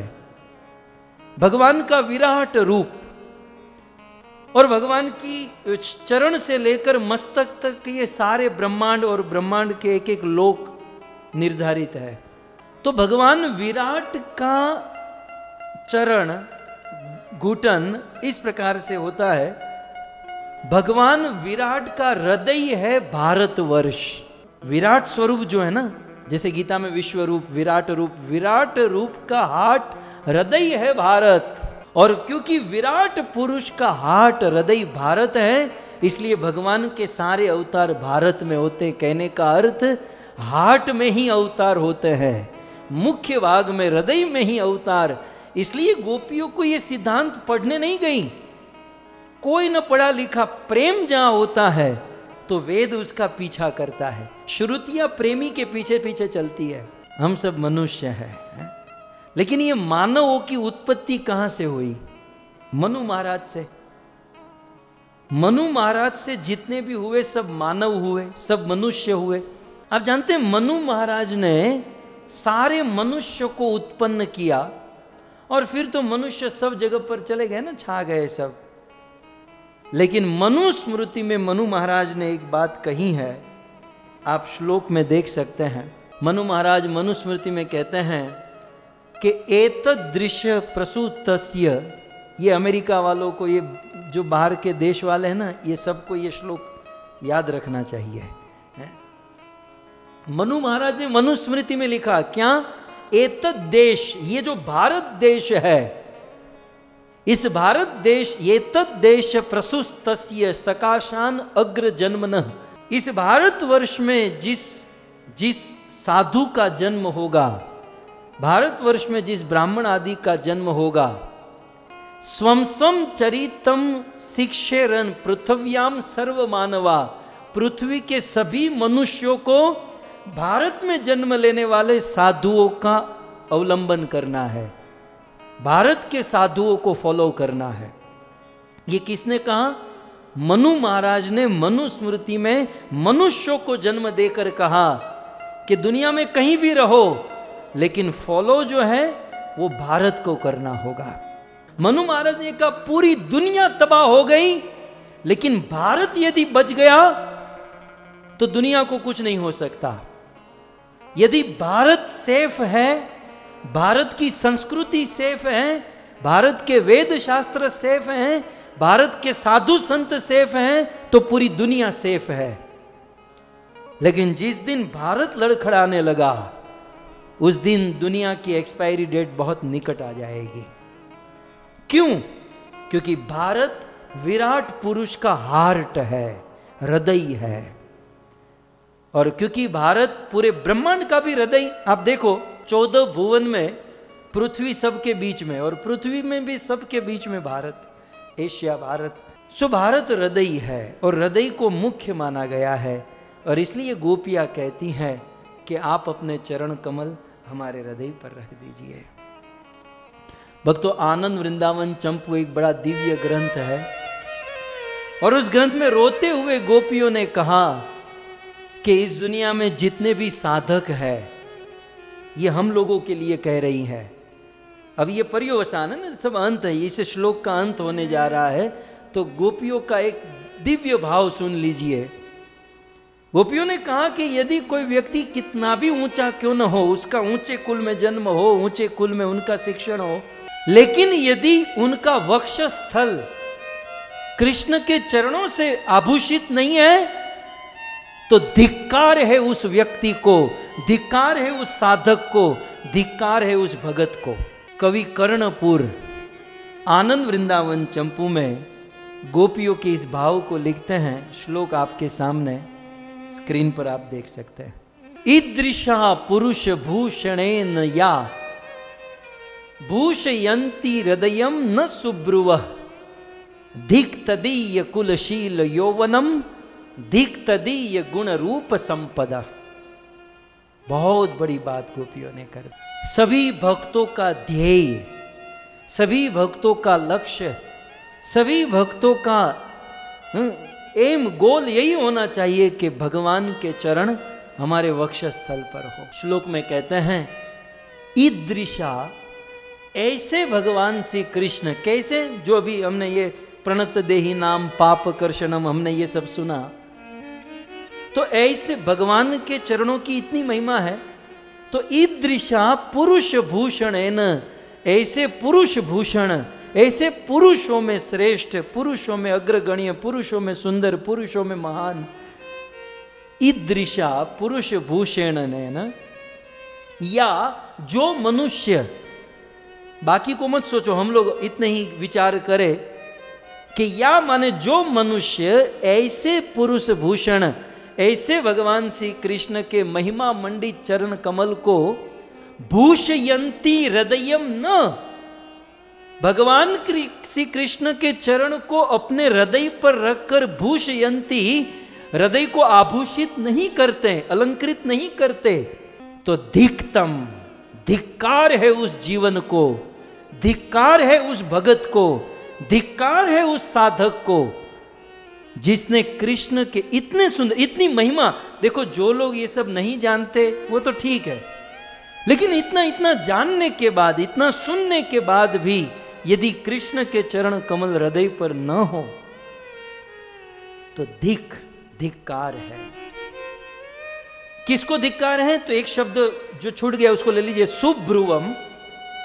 यदि ब्रुव माने आंखें, आपकी आंखें बहुत सुंदर है, मतलब आपका रूप शरीर बहुत सुंदर है, लेकिन कृष्ण के चरण आपके वक्षस्थल पर नहीं तो धिक्कार है। तदीय कुल धिक, ये धिक शब्द सबके साथ लगेगा। उस आदमी का के कुल को धिक्कार है, जो कुल, जिस कितने भी बड़े कुल में जन्म ले लो, लेकिन कृष्ण के चरण कमल या भूषयंती हृदयम न, जिसके हृदय में आभूषित नहीं होते, उसका कुल धिक्कार है। उसका कितना भी अच्छा शील हो, वो शील भी धिक्कार है। यौवनम धिक, उसकी जवानी भी धिक्कार है। तदीय गुण संपद, उसका गुण धिक्कार, उसका रूप धिक्कार, उसकी सारी संपत्ति को धिक्कार है। कृष्ण के इतने सुंदर प्यारे श्याम सुंदर के चरण कमल यदि हृदय पर धारण नहीं करते, आनंद वृंदावन चंपू में गोपियों ने ये भाव दे दिया। इस प्रकार भगवान श्री कृष्ण के चरण कमलों को अपने हृदय में धारण करना, ये साधक का धर्म है, साधक का कर्तव्य है, यही साधक का लक्ष्य है। यद्यपि गोपियां तो यहां क्या कहती हैं, आप मेन श्लोक में देखिए, कृणु कुचेषु न, कृष्ण आप अपने चरण हमारे हृदय पर इसलिए रखो ताकि हमारी कामना दूर हो जाए। ये गोपियों के बोलने का ढंग है भक्तों, फिर से बार बार याद कराऊं, ये गोपियों के बोलने का ये ढंग है कि आप अपने चरण हमारे हृदय पर रखो, हमारी कामना दूर करो। गोपियों जैसी निष्काम और कौन हो सकती है? गोपियों के चित्त में कभी कोई काम आकर बैठ सकता है? काम की गंध तक गोपियों के चित्त हृदय में नहीं है, लेकिन गोपियां क्या कहती हैं? हमारी कामना दूर कीजिए हमारे हृदय पर। इसका अर्थ यह है कि गोपियां तो कृष्ण को अच्छा भोजन कराना चाहती हैं, लेकिन कहती है भूख हमारे हृदय में है। ये कृष्ण को भोजन कराना चाहती हैं, लेकिन कहती क्या है कि भूख हमारे हृदय में है, आप हमारी भूख दूर कीजिए। बहुत ऊंचा भाव, बहुत ऊंचा भाव। और इसीलिए जब कृष्ण प्रकट हुए और कृष्ण को पता चला अरे गोपियों को तो कोई काम है ही नहीं, गोपियों तो कोई भूख है ही नहीं, ये तो मेरे लिए प्रार्थना कर रही थी, तब कृष्ण प्रकट होकर कृष्ण रोने लगे और कृष्ण कहने लगे कि मेरे, वैसे कृष्ण की मृत्यु नहीं हो सकती, लेकिन करोड़ों जन्म बीत जाएंगे गोपियों, मैं आपके ऋण का बदला कभी नहीं चुका पाऊंगा। आज आपने कृष्ण को ऋणी बना लिया, क्योंकि आपके हृदय में कोई कामना नहीं, आपने मेरे लिए ये सब प्रस्तुत किया। श्रीमद् भागवत दशम स्कंद 32वें अध्याय के 22वें श्लोक में बड़ा प्रसिद्ध श्लोक है। भगवान श्री कृष्ण गदगद होकर गोपियों को कहते हैं, न पार ये हम निर्वत्य संयुता स्वसाधु कृत्यम विबुधायुषा पिया यामा भजन्दु जरगेह श्रृंखला संवृष्य तद्व प्रतियातु साधुना। कृष्ण कहते हैं न पार ये हम निर्वद्य संयुता। हे गोपियों, मैं आपने जो मुझ पर उपकार किया है, न पार ये हम, मैं कभी इसका पार नहीं पा पाऊंगा। हे गोपियों, मैं आपके उपकार का बदला कभी नहीं चुका पाऊंगा। स्वसाधु कृत्यम विदुधा युषापी न। इतना साधुता, इतनी साधुता, इतनी अच्छाई, इतनी सच्चाई कि मुझे सुखी करने के लिए आपने कह दिया कृणि कुचेशु कृंधि रिच्छनम। हमारे अंदर काम है, हमारे अंदर वासना है, लेश मात्र भी कामना की गंध नहीं गोपी आप में, और आपने मुझे सुखी करने के लिए ये सारा दोष सब कुछ आप अपने पर ले लिया। यामा भजंदु जरगेह श्रृंखला।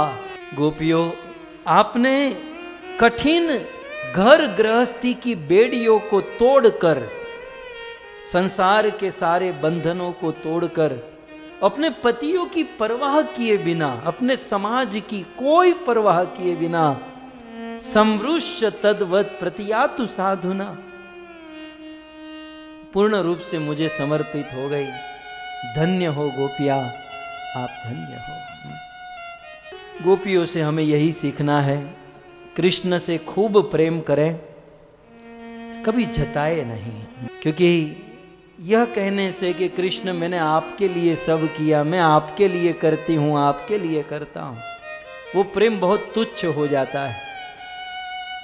लेकिन जब करते कृष्ण के लिए हैं लेकिन बहाना हमारा निकालते हैं, आज नहीं तो कल जब कृष्ण को पता चलता है ना, तो कृष्ण गदगद हो जाते हैं, अपने आप को ऋणी मानने लगे। मैंने आपको वादा किया था कि यद्यपि गोपियां ये तो अपने भाव से तत्कालीन बोल रही, कोई सोच समझे बिना वो भाव ही व्यक्त कर रही है, लेकिन आचार्यों ने जो उद्यम किया, गोपियों के इन भाव को आचार्यों ने वेदों में खोजा। भक्तों, ऋग वेद में, ऋग वेद की ऋचा आपके सामने मैं प्रकट कर रहा हूं, ये ऋग वेद का शब्द है। ऋग वेद में 33 उपनिषद में, और उनमें बहुत सारे चैप्टर होते हैं, ब्रह्मण्य, हिरण्यक, संवितम उपनिषद, और उसके 4.19 में यह बात बताई गई। गोपियों ने तो अपने भाव से बोल दिया था, लेकिन वेदों में यह बात जानने को मिली। क्या लिखा है? पदम देवस्य नमसा व्यंतः श्रवयस्व श्रव आपन्न मुक्तम नामानि चिद्दधिरे यज्ञयानि भद्रायाम ते रणयंत समदृशो। गोपियों ने जो कहा ना, वही चीज वेद में पाई गई। वेद जो है ना, प्रेम का पीछा करता है, गोपियों के प्रेम का पीछा। अर्थ इस प्रकार से है कि पदम देवस्य माने देवस्य पदम, देव माने भगवान श्री कृष्ण। कृष्ण को देव क्यों कहते हैं? क्योंकि कृष्ण से प्रकाश निकलता है, वो अपने आप में प्रकाशवान है। सो जो स्वयं प्रकाशित है, ऐसे स्वयं ज्योति, स्वयं प्रकाशित भगवान श्री कृष्ण के पदम, कृष्ण के चरण कैसे हैं? पापों के नाशक, धर्म के रक्षक, और पदम शब्द से कालिय नाग के फण पर स्थित और लक्ष्मी के निवास स्थान पदम। सो देवस्य पदम नमसा व्यतंत। हम लोग नमस्कार के द्वारा नमस्कार कर रहे हैं, और उस कृष्ण देव के चरण व्यंतः हम देख रहे हैं, और देखते हुए श्रवयस्वः उस भगवान श्री कृष्ण के कीर्तन और यश को हम सुन रहे हैं। कैसा है श्रवयस्व? कृष्ण के का श्रवण कीर्तन कैसा है? तो कहते हैं अमृतम। श्लोक में आप नीचे देख सकते हैं, अमृतम, जो किसी से दूषित नहीं, मतलब परम पवित्र शुद्ध श्रवण कीर्तन। ऐसे श्रव, ऐसे भगवान श्री कृष्ण के यश को आपन, ऐसा कृष्ण का यश है।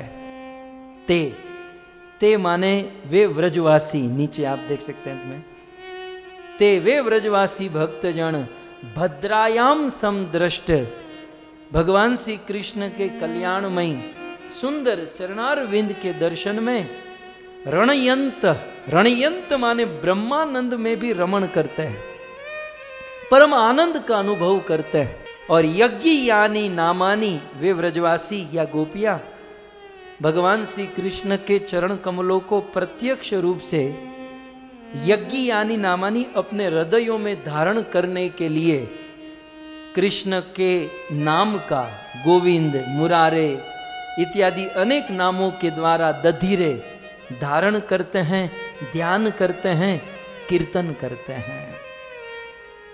इस प्रकार ऋग वेद की ऋचा में यह मंत्र दिया गया है जो गोपियों के भाव से बिल्कुल जुड़ रहा है। इस प्रकार धन्य है गोपिया, धन्य है गोपियों का प्रेम, धन्य है गोपियों का भाव। मानो भगवान श्री कृष्ण कहे कि चलो ठीक है, आप चाहती हो कि हमारे चरण आपके हृदय पर रखें, चलो रखा, मैं तैयार हूं, और क्या चाहिए? तो गोपिया कहती हैं केवल आपका चरण हमारे हृदय पर रखने से काम नहीं बनेगा प्रभु, क्योंकि आपका चरण हमारे हृदय पर रखने से हमारी बाहरी जो अग्नि है, हमारी बाहर का जो ताप है वो खत्म हो गया, लेकिन अंदर तो अभी भी ताप भरा हुआ है। आपके चरण रख देने से तो मलम लग गया और मलम से बाहर का जो घाव था वो ठीक हुआ, अभी अंदर भी एक घाव है, और उस अंदर के घाव को मिटाने के लिए प्रभु आपको हमको औषधि पिलानी पड़ेगी। कृष्ण ने कहा कौन सी औषधि? क्रोसिन, मेटासिन, कौन सी? तब गोपियां कहती हैं हमें ये औषधि पिला दीजिए प्रभु।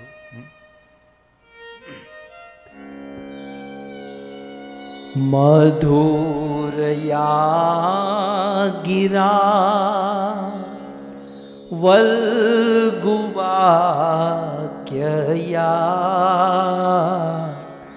बुध मनोज्ञया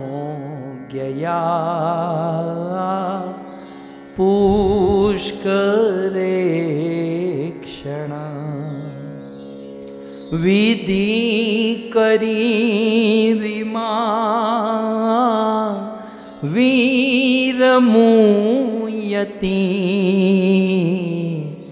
अधरसी धुना प्यायस्वन अधरसी धुना प्यायस्वन। कृष्ण, आपके चरण कमल से हमारा बाहरी ताप समाप्त हुआ, अब आपका अमृत पिलाकर हमारे अंदर का ताप समाप्त कीजिए। अमृत दो प्रकार का, ये दो प्रकार के अमृत क्या है और इसकी व्याख्या और इसका रस हम लोग कल श्रवण करेंगे। तो आज 7वें श्लोक का परिचय मात्र।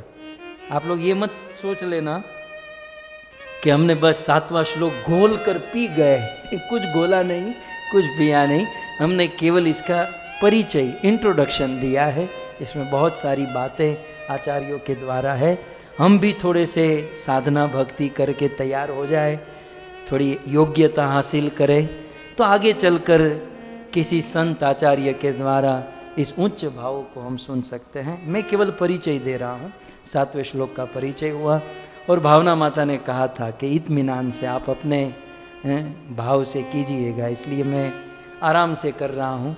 नहीं तो जैसे पहले दिन में एक साथ 6 श्लोक ले लिए ना, वैसे एक साथ 19 श्लोक में क्या देरी लगती है। लेकिन मैं आनंद ले रहा हूँ, मुझे आनंद है, आपका पता नहीं आपका क्या हो रहा है।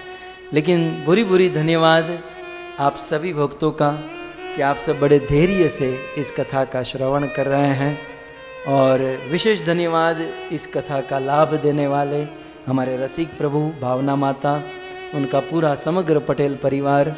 इसी प्रकार से बने रहिए। शेष 2 दिन बाकी हैं, कथा सुनेंगे, जीवन को धन्य करेंगे। आइए जय जयकार करते हुए हम आज के सत्र को विराम करें।